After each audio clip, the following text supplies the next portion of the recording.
প্রিয় দর্শক, আমন্ত্রণ সবাইকে আনোয়ার ইস্পাত নিবেদিত বিশেষ আলোচনা অনুষ্ঠান গোলটেবিলের সঙ্গে আছি আমি রুবায়াত ফেরদৌস। আজ আমরা আলোচনা করব COP26 ও পরিবেশ রাজনীতি। এ বিষয়ে আলোচনার জন্য আমাদের সঙ্গে স্টুডিওতে আছেন পরিবেশ বাঁচাও আন্দোলন পবার চেয়ারম্যান আবু নাসের খান। এছাড়া আমাদের সঙ্গে অনলাইনে যুক্ত আছেন ঢাকা বিশ্ববিদ্যালয়ের প্রো উপাচার্য পরিবেশ বিজ্ঞানী অধ্যাপক ডক্টর ASM মাকসুদ কামাল। আছেন বাংলাদেশ উন্মুক্ত বিশ্ববিদ্যালয়ের প্রো উপাচার্য পরিবেশ বিজ্ঞানী অধ্যাপক ডক্টর মাহবুবা নাসরিন। আমাদের সঙ্গে স্কটল্যান্ডের গ্লাসগো থেকে যুক্ত আছেন CIGS নির্বাহী পরিচালক ও জাতীয় নদী রক্ষা কমিশনের সদস্য ডক্টর মালিক ফিদা আবদুল্লাহ খান। স্ট্যামফোর্ড ইউনিভার্সিটির পরিবেশ বিজ্ঞান বিভাগের চেয়ারম্যান ও বাপার যুগ্ম সম্পাদক অধ্যাপক ডক্টর আহমদ কামরুজ্জামান মজুমদার আমাদের সঙ্গে আছেন গ্লাসগো থেকে। এবং অস্ট্রেলিয়া থেকে যুক্ত আছেন কার্টিন বিশ্ববিদ্যালয়ের জলবায়ু বিজ্ঞানী অধ্যাপক ও গবেষক ডক্টর আশরাফ দেওয়ান। প্রিয় দর্শক, অনুষ্ঠানে সরাসরি প্রশ্ন করতে অথবা মতামত জানাতে ফোন করুন আমাদের টেলিভিশনের পর্দায় দেখানো নম্বরে। চাইলে অনুষ্ঠানটি সরাসরি দেখতে পারেন ফেসবুকেও।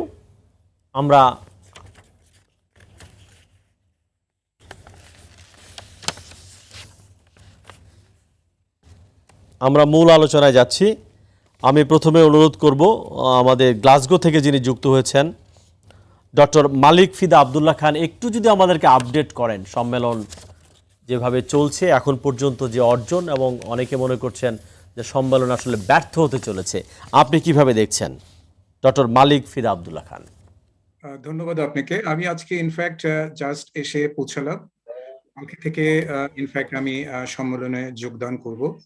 তো আপনারা জানেন যে এটা সম্মেলন তো একটা কন্টিনিউয়াস প্রসেস। সোফার যে ডিসকাশন গুলো হয়েছে এর মধ্যে একটি অন্যতম হচ্ছে যে G20 যারা 2050-র মধ্যে একটা নেট জিরো ইমিশনের দিকে যাওয়ার একটা চেষ্টা করছে। আমি মনে করি যে বাংলাদেশের পক্ষ থেকে আমাদের মাননীয় প্রধানমন্ত্রী যেই উক্তি দিয়েছেন, যে বক্তব্য দিয়েছেন, সেটা যদি এক ধাপ হয়, আমার কাছে মনে হয় যে উন্নত দেশগুলো আরো 100 ধাপ এগিয়ে আসা উচিত।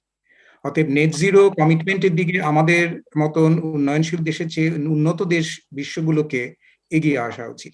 আর সবচেয়ে বড় যেই অর্জনটার দিকে আমরা এগোতে চাচ্ছি, যেটা নিয়ে হয়তো আমরা আগামী 7 দিন এটা নিয়ে আরো ডিসকাশন হবে, সেটা হচ্ছে যে আমাদের অ্যাডাপ্টেশন ফান্ড এবং মিটিগেশন ফান্ড, এই দুটো ফান্ডকে আমরা একসাথে করতে চাচ্ছি।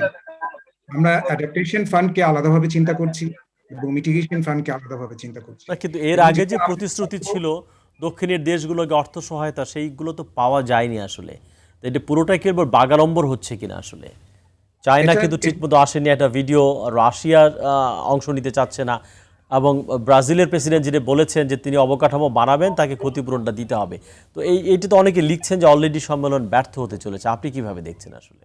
আমি মনে করি যে না, এখনই সম্মেলন ব্যর্থ, এই কথাটা বলা তো ঠিক হবে না, কারণ এখনো ডিসকাশন শুরু হয়েছে এবং এবারও জোরালো ভাবে যে জিনিসটা, কারণ প্যারিস সম্মেলনে যে কমিটমেন্ট ছিল সেগুলো কিন্তু পূরণ হয়নি 2015 থেকে, আমাদের প্রায় 6 বছর পেরিয়ে গেছে।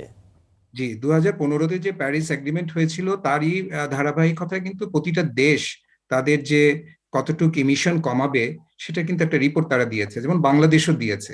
এখন কথা হচ্ছে যে এগুলো কমাতে আমাদের প্রচুর পরিমাণ ফাইন্যান্সিয়াল সাপোর্ট দরকার। আমরা মিটিগেশনে যেমন প্রতি বছর বলছি $100 বিলিয়ন, তেমনি ভাবে আমাদের শুধু বাংলাদেশের জন্য আগামী 10 বছরে প্রায় $32 বিলিয়ন লাগবে আমাদের আনকন্ডিশনাল যে ইমিশন গুলো আছে সেটাকে যদি আমরা কমিয়ে আনতে চাই। আর যেগুলো আমরা কন্ডিশনাল ভাবে বিশ্ব ডেভেলপমেন্ট পার্টনারদের কাছে চাচ্ছি, সেখানেও প্রায় আমাদের $143 বিলিয়ন আগামী 10 বছরে লাগবে। অতএব এটা একটা নেগোসিয়েশনের ব্যাপার। নেগোসিয়েশনটা তো আসলে সবার ঐক্যমতে হয়, তার জন্য এই মুহূর্তে ব্যর্থতা, এই কথাটা বলা ঠিক হবে না। আমার কাছে মনে হয় নেগোসিয়েশন আগামী আরো 7 দিন চলবে এবং আমি আশা করি। অনেক ধন্যবাদ, আপনি আশাবাদী ডক্টর খান, আপনি সঙ্গেই থাকুন, আমি আরো প্রশ্ন নিয়ে আপনার কাছে ফিরে আসবো।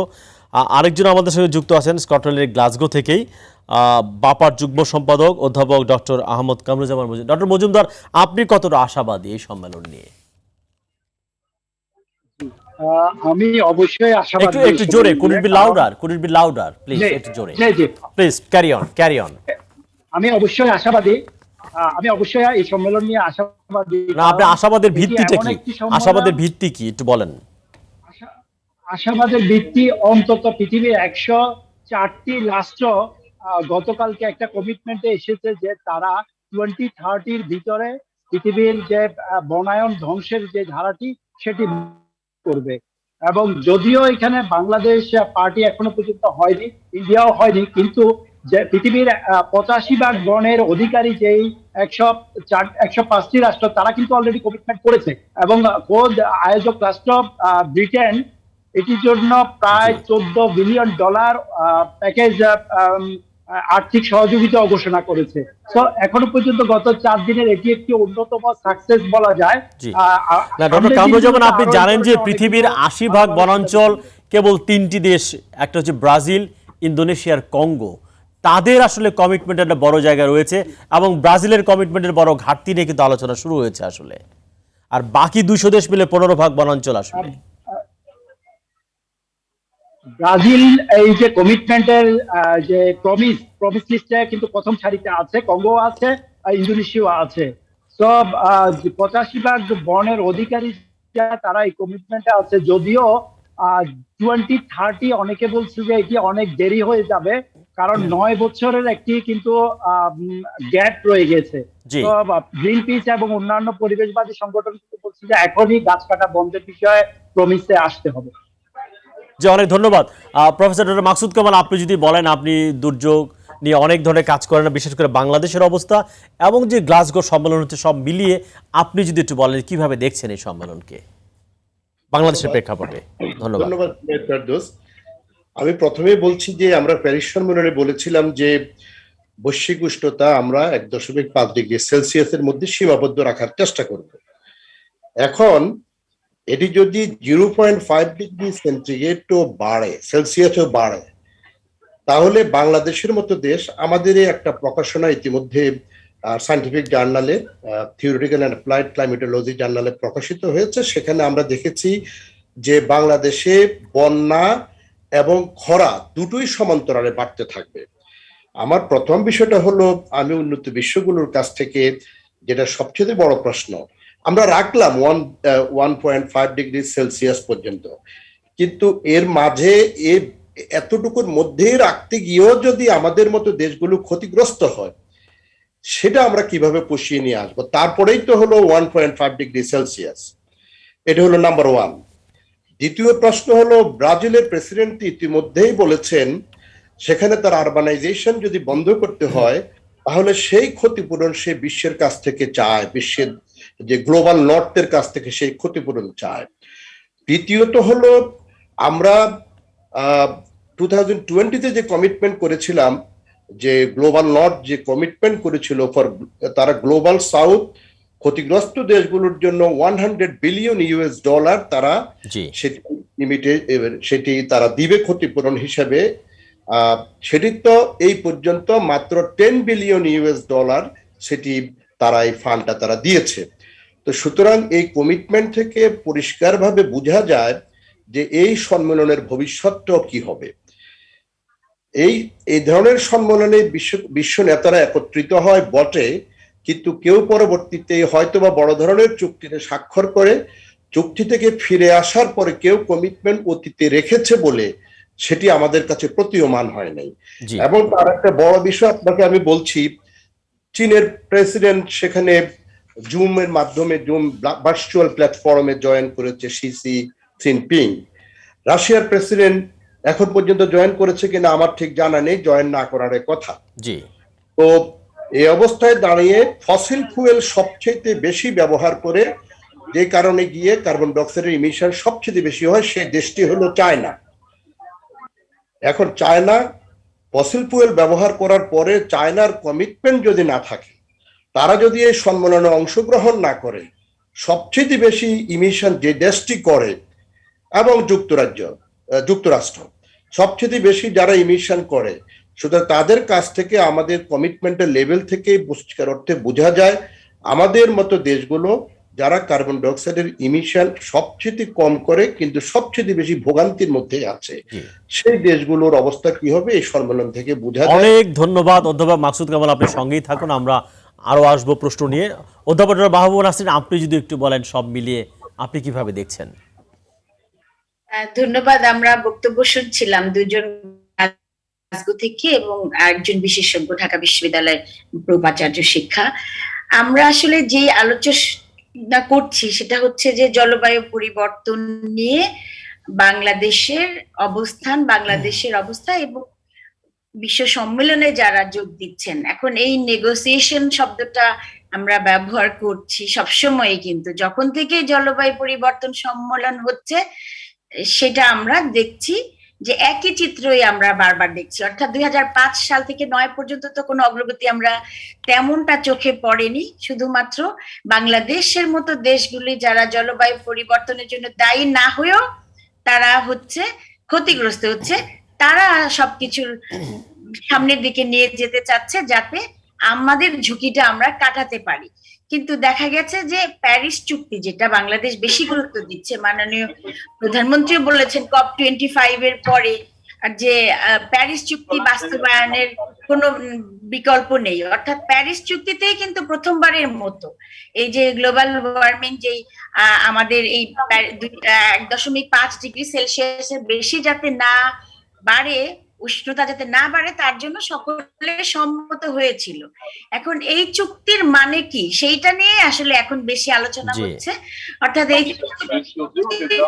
সবাইকে বোঝানো যে 2050 সালের মধ্যে কার্বন নিঃসরণ একেবারে শূন্যে নামিয়ে আনার জন্য, অর্থাৎ ব্যাপকভাবে এই যে যারা শিল্পায়িত দেশ আছে তারা কার্বন নিঃসরণ কমাবে। এখন তাদের সদিচ্ছার উপরে একসময় ছেড়ে দিয়েছিল মার্কিন যুক্তরাষ্ট্র। আপনারা জানেন যে আমাদের আগে যে প্রেসিডেন্ট ছিলেন মার্কিন যুক্তরাষ্ট্রের, সেই সময় ট্রাম্পের সময় ডুমস ডে এরকম পালন করা হয়েছে, কারণ তিনি বলেছিলেন জলবায়ু পরিবর্তন বলতে কিছু নেই। তা আমি একেবারে তিনি বেরিয়েও গেছেন আসলে বেরিয়ে গেছেন। এবং ফলে বর্তমানে আমরা দেখছি জো বাইডেনের সরকার, কারণ বিশ্ব আপনি যতই বলেন বড় দেশ, শিল্পায়িত দেশ, সবাই কিন্তু মার্কিন যুক্তরাষ্ট্রের দিকে তাকিয়ে থাকে।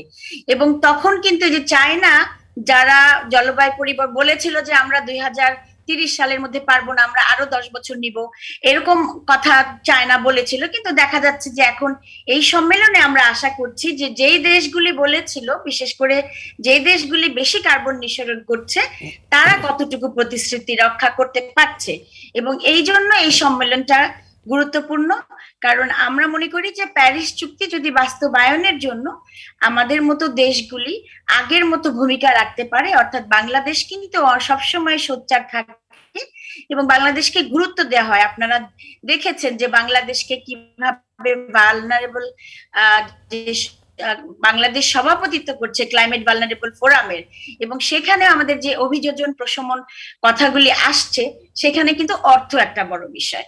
সুতরাং এই জায়গাটায় আমাদের নেগোসিয়েশনটা যদি আমরা করতে পারি, তাহলে মনে করি যে COP26 কে কেন্দ্র করে বাংলাদেশ যে প্রত্যাশা করেছিল, এমনকি বাংলাদেশের স্থানীয় প্রস্তুতিও কিন্তু অন্যান্য অনেক দেশের তুলনায় বেশি, সেটাও বলতে হবে, আমরা স্বীকার করতে হবে। সেই জন্য মনে করি যে জলবায়ু পরিবর্তনের যদি ইউরোপিয়ান দেশগুলি, ইউভুক্ত দেশগুলি, যেখানে আমরা ক্ষতিপূরণের কথা বলছি যে 100 বিলিয়ন মার্কিন ডলারের যে জলবায়ু তহবিল, তারা যেন এটা মাথায় রেখে কাজ করেন। অনেক ধন্যবাদ আপা, আপনি থাকুন, আপনার সঙ্গে আরো প্রশ্ন নিয়ে আমরা ফিরবো।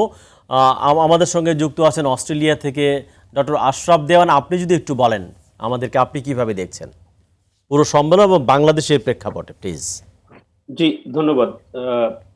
প্রশ্ন হচ্ছে যে সম্মেলনে তো দেখা যাচ্ছে যে সম্মেলন হয়তো কিছুটা ব্যর্থতার দিকে যাবে, কিছুটা সাফল্যের দিকে যাবে। তবে সাফল্যের কথা যতই বলা হোক না কেন, সেখানে কিন্তু আপনার যে কন্ডিশনাল সাফল্য থাকবে, এর মধ্যে কোনো সন্দেহ নেই, দ্যাটস ফর শিওর। আরেকটা বিষয় হচ্ছে যে আপনি যদি চায়নার কথা বলেন, চায়না 2060 সাল নাগাদ তারা নেট জিরো এমিশন করতে চাচ্ছে। ভারত 2070 সালের কথা বলেছে। প্রশ্নটা হচ্ছে যে তারা যদি নেট বা তাদের দেশে যদি তারা এমিশন কমায়ও, তারা কিন্তু রপ্তানি বন্ধের কথা কেউ বলছে না। যদিও চায়না কিছুদিন আগে ডিক্লেয়ার করেছে যে তারা কয়লা রপ্তানি করবে না। আমি যদি অস্ট্রেলিয়ার কথা বলি, অস্ট্রেলিয়া হচ্ছে যে পৃথিবীর অন্যতম একটা কয়লা রপ্তানিকারক দেশ, কিন্তু অস্ট্রেলিয়া কি কখনো বলেছে যে তারা কয়লা রপ্তানি করবে না? হয়তো তাদের দেশে তারা বন্ধ করবে। তো সবকিছু মিলে এমন একটা হসপস অবস্থার মধ্যে আমরা রয়েছি, যেটা আমার কাছে মনে হয় একটা মিকি মাউস খেলা। এই মিকি মাউস খেলার অংশ আমরা সবাই, আমরা গরিব দেশ বা আমরা অনুন্নত উন্নয়নশীল যাই বলি না কেন, ক্ষতিগ্রস্ত দেশের কারণে আমাদেরকে অনেক বেশি কথা শুনতে হয়, বা তারা যা বলে সেটা আমরা চাপিয়ে দেয়, সেটা আমাদেরকে করতে হয়। আর যেহেতু জিনপিং উনি যাননি, জুমের মাধ্যমে যোগ দিয়েছেন, পুতিন এখনো যান নাই বা উনি এখনোই করেন নাই, সেক্ষেত্রে সাফল্য কথাটা এই মুহূর্তে বলা সম্ভব না। কিছু সাফল্য তো থাকবেই। এই সাফল্যের মধ্যে যেমন ওরা টাকার কথা প্রতিশ্রুতি দিয়েছে, এবং সেই টাকাটা আসলে কিভাবে আসবে সেটা কিন্তু আমরা জানি না। আপনি যদি দেখেন যে $100 বিলিয়ন কথা 2015 সালে তারা বলেছিল, এখন $100 বিলিয়ন কিন্তু কিছু টাকাও আসে, কিছু এসেছে, পুরোটা আসেনি। এটার প্রধান কারণ হচ্ছে যে উন্নয়নশীল দেশগুলি তাদের যে তথ্য ভান্ডার বা তাদের যে এভিডেন্স, সেক্ষেত্রে কিন্তু অনেকটাই দুর্বল, যেটা আপনার উন্নত দেশগুলি না। এখন এই যে গ্লোবাল নর্থের যে কান্ট্রিগুলি রয়েছে, এই কান্ট্রিগুলি ক্ষমতা বলেন, অর্থনৈতিক অবস্থা বলেন, বা তথ্য ভান্ডার, বৈজ্ঞানিক তথ্য ভান্ডার দিক দিয়ে অনেক বেশি উন্নত। উন্নয়নশীল দেশগুলি ঠিক তার বিপরীত, যার কারণে তারা কিন্তু যে কোনো জায়গায় গিয়ে নেগোসিয়েশনে খুব বেশি পেরে ওঠে না। আর আমাদের মতো দেশের যেটা হচ্ছে যে হ্যাঁ, আমাদের ক্লাইমেটিক ভালনারেবল কান্ট্রির যে প্রেসিডেন্ট, আমাদের প্রধানমন্ত্রী, উনি অনেক ভালো ভালো কথা বলেছেন। এখন উনি একা বললে তো হবে না, সবাইকে যদি, যারা ক্ষতিগ্রস্ত দেশ, তাদেরকে একসাথে সোচ্চার হয়ে জিনিসটা করতে হবে। কারণ আমি একটা জিনিস বুঝি না যে বাংলাদেশ কেন মিটিগেশনের কথা বলে। আমরা তো মিটিগেশন কেন করি? আমাদের প্রশমনের তো কোনো প্রয়োজন নেই, কারণ আমরা তো উই আর নট কি বলে যে emitting that much green house gas, only 0.042%, মানে গ্লোবালি, যেটা গ্লোবাল 51 বিলিয়ন টনের মাত্র 0.042 আমরা করে থাকি শতাংশ। যদি সেটাই হয়, আমাদের সবচেয়ে বেশি যেটা দরকার সেটা হচ্ছে অভিযোজন। এই অভিযোজনের অবশ্যই কিছু অগ্রগতি রয়েছে, তবে আপনাকে মনে রাখতে হবে যে one size fits all policy কিন্তু বাংলাদেশের ক্ষেত্রে হবে না। অর্থাৎ আপনি যদি উপকূলীয় অঞ্চলে এক ধরনের মেজার নেন, সেই মেজার যদি আপনি ওই উত্তরাঞ্চলে গিয়ে করতে চান বা উত্তরবঙ্গে, সেটা কিন্তু হবে না। এটা অ্যাপ্রোপ্রিয়েট করতে হবে, লাকসই হতে হবে জি ওই এলাকার সঙ্গে। অনেক ধন্যবাদ, আপনি সঙ্গেই থাকুন, আরো প্রশ্ন নিয়ে ফিরবো।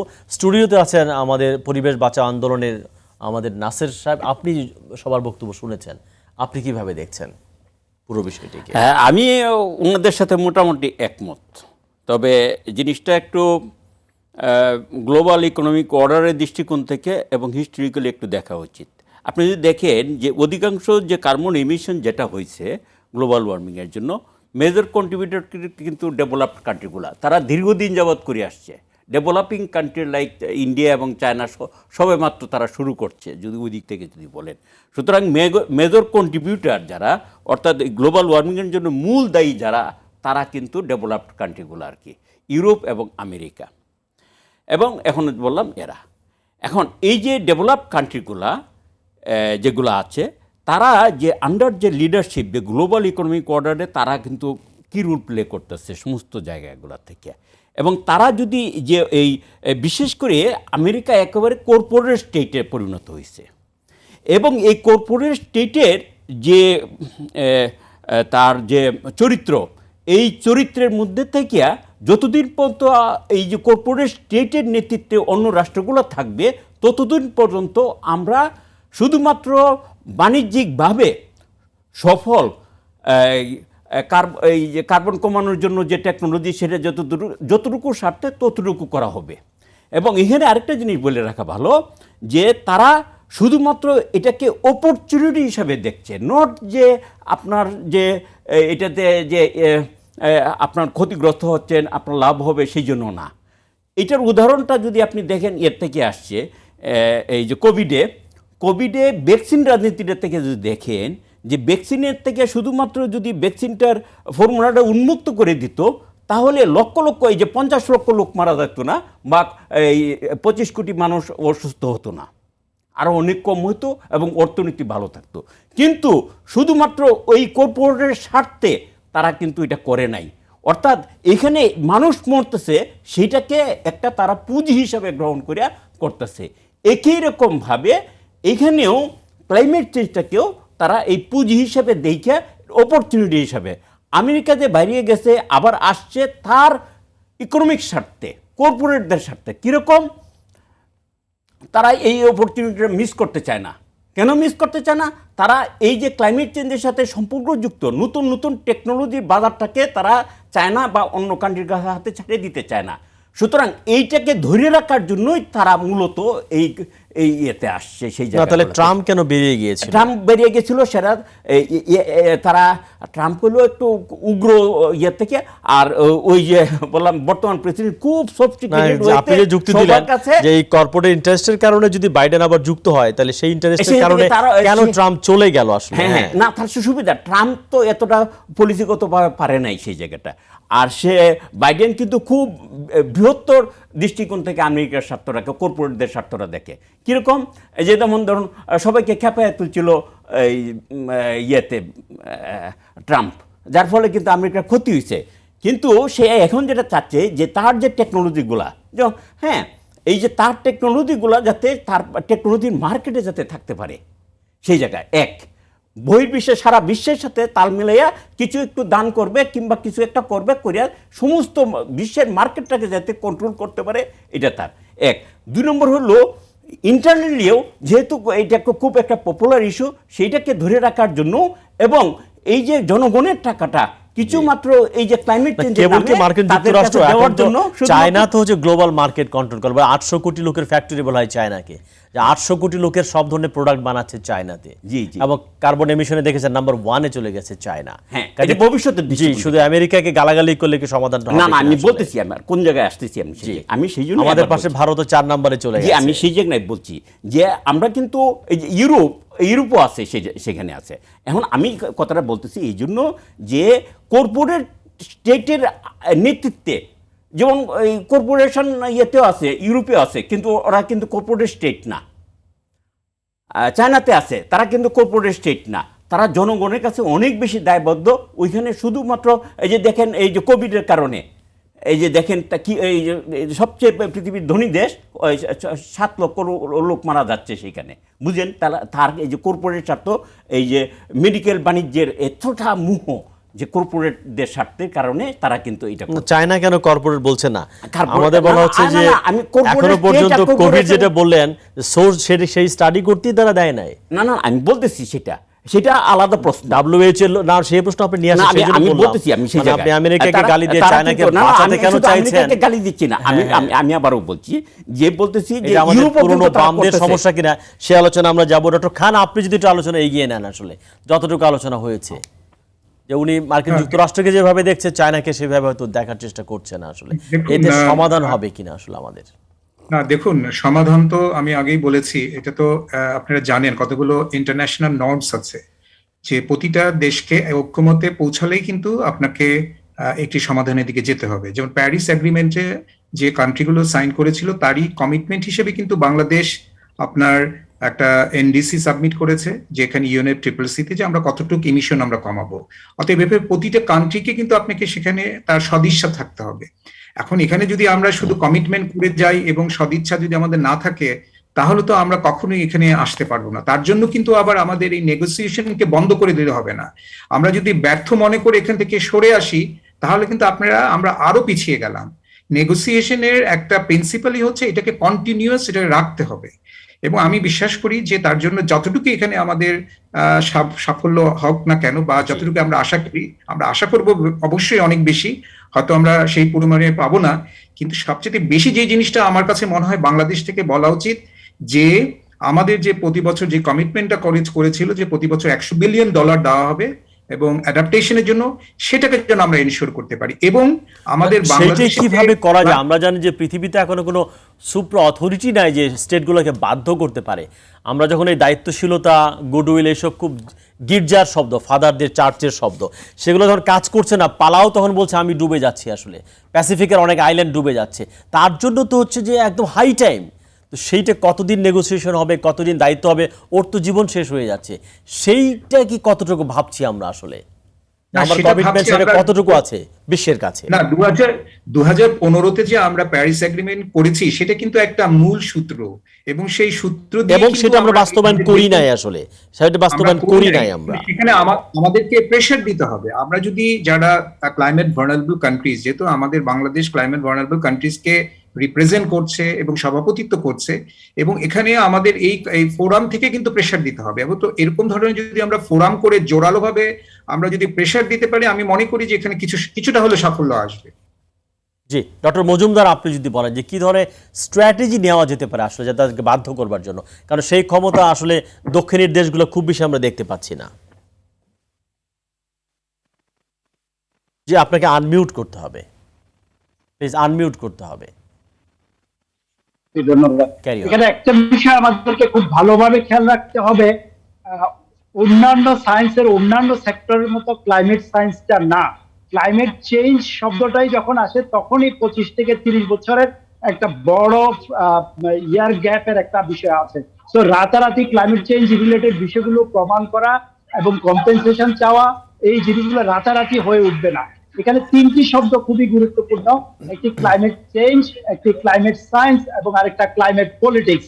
সো আপনাকে এই ক্লাইমেট পলিটিক্স কে ক্লাইমেট সায়েন্স দিয়ে বিট করে ক্লাইমেট চেঞ্জকে কিন্তু অ্যাডাপ্টেশন বলি আর মিটিগেশন বলি সেটাই করতে হবে। সেইটাই কিন্তু করার জন্য এই যে 26টা কপ হলো, এই যে কপ 26 এতগুলো যে বিশ্ব নেতৃবৃন্দ এই বারবার করে বসছে, সায়েন্টিস্টরা বসছে, অ্যাক্টিভিস্টরা বসছে, এটাকেই একটি সফলতা হিসাবে দেখার সুযোগ রয়েছে। কারণ আলোচনা না করে তো আপনি কোনো কিছুই পাবেন না। আলোচনা করে আপনি কিছু কিছু পেতে পারেন, আস্তে আস্তে পেতে পারেন, পরবর্তীতে কবে পাবেন, কিভাবে পাবেন সেই গাইডলাইনটাও আপনি পেতে পারেন। ফিরে ভাই যথেষ্ট বলেছেন, আমরা একদিনে এই সফলতা পাবো না, কিন্তু সফলতাটা এটা কন্টিনিউয়াস প্রসেস। আমাদেরকে এই প্রসেসের ভিতরে থাকতে হবে। বাংলাদেশ যে ফরেস্ট ডিপ্লেশনের এই জায়গাতে কমিটমেন্ট করতে পারে নাই, তাই বললে কি বাংলাদেশ আলোচনা থেকে বাইরে চলে গেল? অবশ্যই না। এটা একটা প্রমিসের জায়গা আছে, আজকে না বসলে কালকে কিন্তু বাংলাদেশ আসতে পারে। চায়না যদি না আসে কিংবা ভ্লাদিমির পুতিন যদি না আসেন, কিন্তু উনি বার্তা দিয়েছেন যে একটু যদি বলেন বাংলাদেশ কেন পারলো না, কেন বাংলাদেশ কেন পারলো না একটু যদি বলেন, আমাদের সীমাবদ্ধতা কোথায় আসে? আমাদের সীমাবদ্ধতা অবশ্যই আমাদের পলিসি মেকিং এ আছে। কারণ সুন্দরবনকে যে ওয়ার্ল্ড হেরিটেজ একটা এলাকাতে আমরা বারবার করে ইন্ডাস্ট্রিকে অনুমোদন দিচ্ছি, রক্ষা করার ক্ষেত্রে আমরা জোরালো ভূমিকা রাখতে পারছি না। কক্সবাজারে 700 একর ভূমি আমরা অ্যাডমিনিস্ট্রেটিভ ট্রেনিং সেন্টারের জন্য দিচ্ছি, চিটাগংয়ে সিআরবি তে হসপিটালের জন্য জায়গা দিচ্ছি।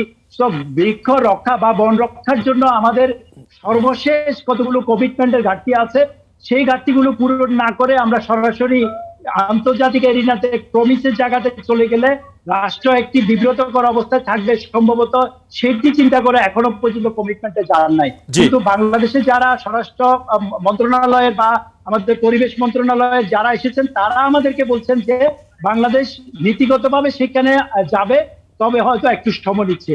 অনেক ধন্যবাদ আপনাদের সবাইকে। এই আলোচনা আমরা কন্টিনিউ করব। প্রিয় দর্শক, আনোয়ার ইস্পাত নিবেদিত বিশেষ আলোচনা অনুষ্ঠান গোলটেবিল দেখছেন। আমরা এই পর্যায়ে ছোট্ট বিরতি নিচ্ছি, ফিরছি কিন্তু এখনই, আমাদের সঙ্গেই থাকুন।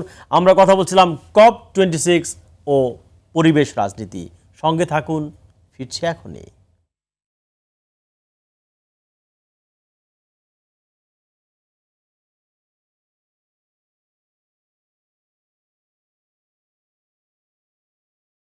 প্রিয় দর্শক, বিরতির পর আবারও স্বাগত জানাচ্ছি আনোয়ার ইস্পাত নিবেদিত বিশেষ আলোচনা অনুষ্ঠান গোলটেবিলের। সঙ্গে আছে আমি রুবায়েত ফেরদৌস। আমরা কথা বলছিলাম COP 26 ও পরিবেশ রাজনীতি নিয়ে। বিরতির আগে খানিকক্ষণ কথা আমরা বলেছি, বিরতির পরে আমি আলোচনায় যাব। অধ্যাপক ডক্টর মাকসুদ কামাল, আপনাকে দিয়ে শুরু করতে যাই। একটি প্রশ্ন এসে যে আমাদের মতো দেশগুলোতে বৈজ্ঞানিক তথ্যের ঘাটতি রয়েছে এবং ঘুরে ফিরে কয়েকজন গবেষককেই আমরা আসলে দেখি এখানে গবেষণা এবং তথ্যপত্র সংগ্রহ, আর্কাইভ তৈরি করা, সেই যে জায়গাটা আমাদের ঘাটতি রয়েছে, এটা কীভাবে আমরা কাটিয়ে উঠতে পারি আসলে? কারণ আমরা বার্গেনিং করব, নেগোশিয়েট করব, based on what? Based on আসলে রিসার্চ, আমাদের এভিডেন্স, এম্পিরিক্যাল, সেগুলো নেই, কিন্তু সেগুলোতে প্রচুর ঘাটতি রয়েছে। অধ্যাপক মাকসুদ কামাল। ঘাটতি এটি শুধু আমাদের দেশে নয়, এই ধরনের তথ্য উপাত্তের ঘাটতি এই পর্যন্ত ছিল। বিশেষ করে আইপিসিসি যে রিপোর্টগুলো প্রকাশিত হয়েছে, সেই রিপোর্টগুলোতে ছিল। 6th আইপিসিসি রিপোর্ট যেটি প্রকাশিত হয়েছে, এটি কিন্তু অতীতের যে কোনো রিপোর্ট থেকে এই টেকনিক্যাল রিপোর্টটি অনেক শক্তিশালী। আর যে কারণেই ওই টেকনিক্যাল রিপোর্টে বলা হয়েছে যে যেমন বাংলাদেশ অতীতে 4 and 5 ক্যাটাগরি সাইক্লোনে আক্রান্ত হওয়ার ইতিহাস খুবই কম, ভবিষ্যতে বাংলাদেশ 4 and 5 ক্যাটাগরির সাইক্লোনে আক্রান্ত হবে। এর মানে কি 4.5 ক্যাটাগরি মানে কি, যদি একটু সহজ করে বলেন? জি, হলো 220 কিলোমিটার পার আওয়ার যদি এর ভ্যালোসিটি হয় দেন ইটস এ 4 ক্যাটাগরি জি। সাইক্লোন, এন্ড এরপরে 5 ক্যাটাগরি সাইক্লোনের বিষয়টি আসে। অর্থাৎ বাংলাদেশের বিপদ ভবিষ্যতে অতীতের যে কোনো সময়ের থেকে অনেক বেশি। সুতরাং সায়েন্টিফিক যে তথ্য উপাত্ত, এর বাইরেও অনেক ধরনের তথ্য উপাত্ত আছে যেগুলি নিয়ে আমরা বার্গেনিং করার যথেষ্ট আমাদের সুযোগ আছে। এই সূত্র ধরেই ক্লাইমেট ভালনারেবল ফোরামের যে 48টি দেশ আছে তাদেরকে তাদের অ্যানুয়াল এক্সপেন্ডিচার ইন অ্যাডাপ্টেশন, মাননীয় প্রধানমন্ত্রী এই সূত্র ধরেই বলেছেন যে 25% তাদের অ্যানুয়াল বাজেটে এটা বাড়বে, এবং এটা সূত্র ধরেই বলেছেন আরো $500 বিলিয়ন 220 থেকে 225 পর্যন্ত এডিশনাল আরো $500 বিলিয়ন এই বাড়ার কারণে তিনি বলেছেন যে ক্লাইমেট ভালনারেবল কান্ট্রিগুলোকে প্রদান করার জন্য, এবং একটা টাইম বাউন্ড প্ল্যানের কথা তিনি সেখানে বলেছেন। এরপরে তিনি এই কথাও বলেছেন on behalf of the climate vulnerable forum, এই কথাও বলেছেন এখন যারা ইমিশন করে যে দেশগুলো, সেই ইমিশন করা দেশগুলোর সাথে আমাদের আর কোনো বার্গেনিং নয়, আমাদের অবস্থান পরিবর্তন করার সময় এসছে। এই যে ক্লাইমেট পলিটিক্সের যে বিষয়টি, এটির সাথে অবস্থান পরিবর্তনের একটি সম্পর্ক আছে। আমাদের যে ক্লাইমেট ভালনারেবল ফোরামের যে 48টা দেশ আছে, আমাদের একত্রিত হয়ে আমাদের যে এই যে ফান্ডের বিষয়ে যে বিষয়টি আছে সেটি আমরা আদায় করার জন্য আমাদের অবস্থানটা কি হবে সেটিকে আমাদের সুনির্দিষ্ট করার প্রয়োজন আছে, এবং আমার মনে হয় ইতিমধ্যে সেই বিষয়টি উঠে এসছে। আর এখন যে COP26, যেটি ফিদা ভাই সেখান থেকে বলছেন, কামরুজ্জামান মজুমদার সেখান থেকে বলছেন যে সফলতা কোনো জায়গাতেই আমাদের পরিপূর্ণ সফলতার প্রত্যাশা করা এখানে খুবই কঠিন। বিষয় হলো এর সাথে অর্থের সংশ্লেষ আছে, এবং ধনী দেশগুলো এই কাজটি করবে সেটা প্রত্যাশা করাও খুবই যে বাঞ্ছনীয় হয় এমন নয়। তবে যে কোনো সফলতার জন্য একটি সময়ের প্রয়োজন হয়। আইপিসিসি রিপোর্ট 6 সেই ধরনের একটি সফলতার মাইল ফলকের দিকে ক্লাইমেট ভালনারেবল ফোরামকে নিয়ে যাচ্ছে। এখন যথেষ্ট তথ্য উপাত্ত আছে উন্নত দেশগুলোর সাথে বার্গেনিং করার জন্য। জি, অনেক ধন্যবাদ আপনাকে। ডক্টর আশরাফ দেওয়ান, আপনি যদি বলেন, আমরা বাংলাদেশের নাজুকতার কথা বলছি, কিন্তু আমরা দেখছি আমরা নদীগুলো আমাদের দখল হয়ে যাচ্ছে, নদীগুলো নষ্ট হয়ে যাচ্ছে, নদীর পানি শুকিয়ে যাচ্ছে, সেটা আমরা দেখতে পাচ্ছি। আমাদের বনাঞ্চল উজাড় হয়ে যাচ্ছে, আমরা সুন্দরবনে রামপাল বিদ্যুৎ করছি, আমাদের বন কেটে আমরা ধ্বংস করে ফেলছি। আমরা এই যে আত্মঘাতী সিদ্ধান্তগুলো নিচ্ছি, আবার সম্মেলনে যাচ্ছি, এইটা কি স্ববিরোধিতা কিনা আসলে এক ধরনের? এই প্যারাডক্সের সমাধান কি আসলে? আমাকে একটু বের হতে হবে, আপনি যদি আমাকে অনুমতি দেন। অবশ্যই অবশ্যই অবশ্যই, অনেক ধন্যবাদ। আপনি অনেক ব্যস্ত আমি জানি, যুক্ত হয়েছেন, নিশ্চয়ই অনেক ধন্যবাদ আপনাকে এবং কৃতজ্ঞতা। ভালো থাকবেন ডক্টর আশরাফ দেওয়ান, আপনি যদি কন্টিনিউ করেন। ধন্যবাদ, আমার অন্য একটা মিটিং আছে। নিশ্চয়ই, অনেক ধন্যবাদ, অনেক ধন্যবাদ। জি জি, ধন্যবাদ আপনাকে। আমি আপনার এই ক্ষেত্রে যে কথাটা বলবো সেটা হচ্ছে যে বার্গেনিংয়ের জায়গায় হয়তো আমাদের কিছু তথ্য রয়েছে, কিন্তু যে ধরনের তথ্য থাকা উচিত, বৈজ্ঞানিক যে তথ্য আমাদের দরকার আমাদের নিজেদের সক্ষমতা বৃদ্ধির জন্য, সেটা আমাদের না। এটা নিয়ে অনেকেই বলতে পারে, আমাদের এই অ্যাসোসিয়েশন বলুক যে আপনি এই যে আমরা বলি জলবায়ু উদ্বাস্তুর কথা, আপনি জিজ্ঞেস করেন যে বাংলাদেশের জলবায়ু উদ্বাস্তু কতজন জলবায়ু উদ্বাস্তু এই মুহূর্তে রয়েছে, বা সরকারের কাছে কি স্ট্যাটিস্টিক রয়েছে, সরকারের কোনো ধরনের অর্গানাইজেশনকে যদি আপনি জিজ্ঞেস করেন যে তোমাদের কাছে লবণাক্ততার কি স্ট্যাটিস্টিক্স আছে, তোমাদের কাছে নদীগুলির দখলের কি স্ট্যাটিস্টিক্স আছে, নদীগুলির পানি যে শুকিয়ে যাচ্ছে, কিছুদিন আগে এক মন্ত্রী বলেছেন যে নদীকে আরো প্রশস্ততা কমিয়ে এনে কৃষি জমি বাড়াবে, এটা তো হয় না। নদীর একটা নিজস্ব ইকোসিস্টেম আছে। আমাদের দেশে বিশেষ করে আমাদের যদি সক্ষমতা আপনি বাড়াতে চান, তাহলে আমাদের যে সাইন্টিফিক ডেটা থাকা দরকার সেই ডেটা নাই। আপনি বিশ্বাস করেন, যারা আমরা গবেষণার কাজ করি, কুকুরের মতো বাঁচতে হয় ডেটাকে। It takes huge amount of time to prepare your data and then go for your analysis. এটা এখন যারা কাজ করে তারা বলতে পারবে। আরেকটা কথা আপনি বলেছেন যে আমাদের এই যে যারা ক্লাইমেট নিয়ে কাজ করেন তাদের মধ্যে ঘুরে ফিরে একই লোকজনকে আপনারা দেখতে পান। এটা কেন আমি জানি না, তবে উচিত হচ্ছে যে দেশেও কিন্তু অনেক ভালো ভালো সায়েন্টিস্ট রয়েছে এবং অনেক উঠতি বয়সের অনেক সায়েন্টিস্ট রয়েছেন যারা ভালো কাজ করেন, গবেষক রয়েছেন। তাদেরকে স্পেস কেন দেওয়া হয় না আমরা জানি না। আপনি যদি চীনের দিকে তাকান, আপনি যদি ভারতের দিকে তাকান, how they are exploiting their expatriate to develop their nation, যে তারা দেশীয় এবং বাইরের যে ওদের দেশের বাইরের যে সমস্ত গবেষক তাদেরকে সম্মিলিত একটা প্রচেষ্টার মাধ্যমে তারা এগিয়ে যাচ্ছে। আপনি দেখবেন যে পৃথিবীর যত বড় বড় জার্নাল এখন, প্রত্যেকটা জার্নালের আপনার এডিটর ইন চিফ গুলি হচ্ছে হয় চায়না থেকে নাহলে ইন্ডিয়া থেকে। কেন? তারা এটা করতে পেরেছে, আমরা সেটা পারি না। আমাদের দেশে যেটা হয়, আমাদের সাংস্কৃতিক কারণে আমরা কাউকে স্পেস দিতে চাই না।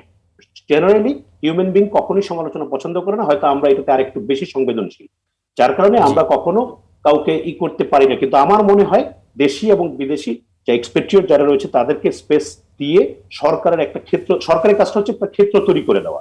সরকার যদি অনেক ধন্যবাদ ডক্টর দেওয়ান, আপনি সঙ্গেই থাকুন। একজন দর্শক যুক্ত হয়েছেন, তার ফোনটি নিয়ে আমরা আলোচনায় ফিরবো। প্রিয় দর্শক, কে বলছেন এবং কোত্থেকে বলছেন, পরিচয় দিয়ে আপনার প্রশ্নটি উত্থাপন করুন। জি, আসসালামু আলাইকুম। ওয়ালাইকুম আসসালাম। আমি সজল বলছিলাম ঢাকা থেকে। বলুন। আমার প্রশ্নটা হচ্ছে যে আমরা গ্লাসগোতে সেখানে আমাদের দাবি জানাচ্ছি, বাংলাদেশের একটা ভালনারেবল দেশ হিসেবে আমরা দাবি তুলছি যে আমরা অনেক ক্ষতিগ্রস্ত। তো আমার প্রশ্ন হচ্ছে যে আমরা ক্ষতিগ্রস্ত এটা দাবি করছি এবং আমরা সাহায্য সহযোগিতা চাইছি এবং উন্নত বিষয়কে বলছি যেন তারা হচ্ছে কার্বন নিঃসরণ কমিয়ে আনে। কিন্তু আমাদের দেশে আমরা দেখতে পাচ্ছি যে রূপপুর পারমাণবিক বিদ্যুৎ কেন্দ্র তৈরি হচ্ছে, রামপাল তৈরি হচ্ছে, সেখানে সুন্দরবনকে আমরা ধ্বংস করছি। আমরা বলছি যে ভারত তারা তাদের অংশে বাঁধ দিচ্ছে, কিন্তু আমরা আমাদের কতগুলো নদীতে বাঁধ নির্মাণ করেছি, আমাদের নদীগুলোকে ধ্বংস করছি। আমরা ইন্ডাস্ট্রিয়ালাইজেশনের নামে, উন্নয়নের নামে আমরা দেখছি যে কারখানাগুলোর বর্জ্য সরাসরি নদীতে ফেলছি, আমাদের নদীগুলো দুই পাশ থেকে দখল হয়ে যাচ্ছে, সংকুচিত হচ্ছে। এই জায়গাগুলোতে আমরা কোনো ব্যবস্থা নিচ্ছি না, শক্ত একটা পদক্ষেপ দিচ্ছি না। আমরা রাষ্ট্রীয় প্রতিশ্রুতি দেখছি, বলা হচ্ছে যে নদীকে বাঁচানো হবে, কিন্তু শক্ত যে পদক্ষেপ দরকার, যে রাষ্ট্রীয় উদ্যোগ দরকার, রাজনৈতিক প্রতিশ্রুতি শুনছি, কিন্তু মাঠ পর্যায়ে সেটা বাস্তবায়ন দেখছি না। বাংলাদেশের কতগুলো নদী একটার পর একটা নদী উজাড় হয়ে যাচ্ছে। একবারে জেলাগুলোতে আমরা জেলা প্রশাসক, যদি বলি যে প্রশাসন, রাজনীতিবিদ এবং ব্যবসায়ীদের একটা সিন্ডিকেট মিলে প্রত্যেকটা নদীকে কিভাবে যে গিলে গিলে খাচ্ছে, সেই জায়গাগুলোতে আসলে আমরা কতটুকু পদক্ষেপ নিচ্ছি, এই প্রশ্নটাই। অনেক ধন্যবাদ আপনাকে।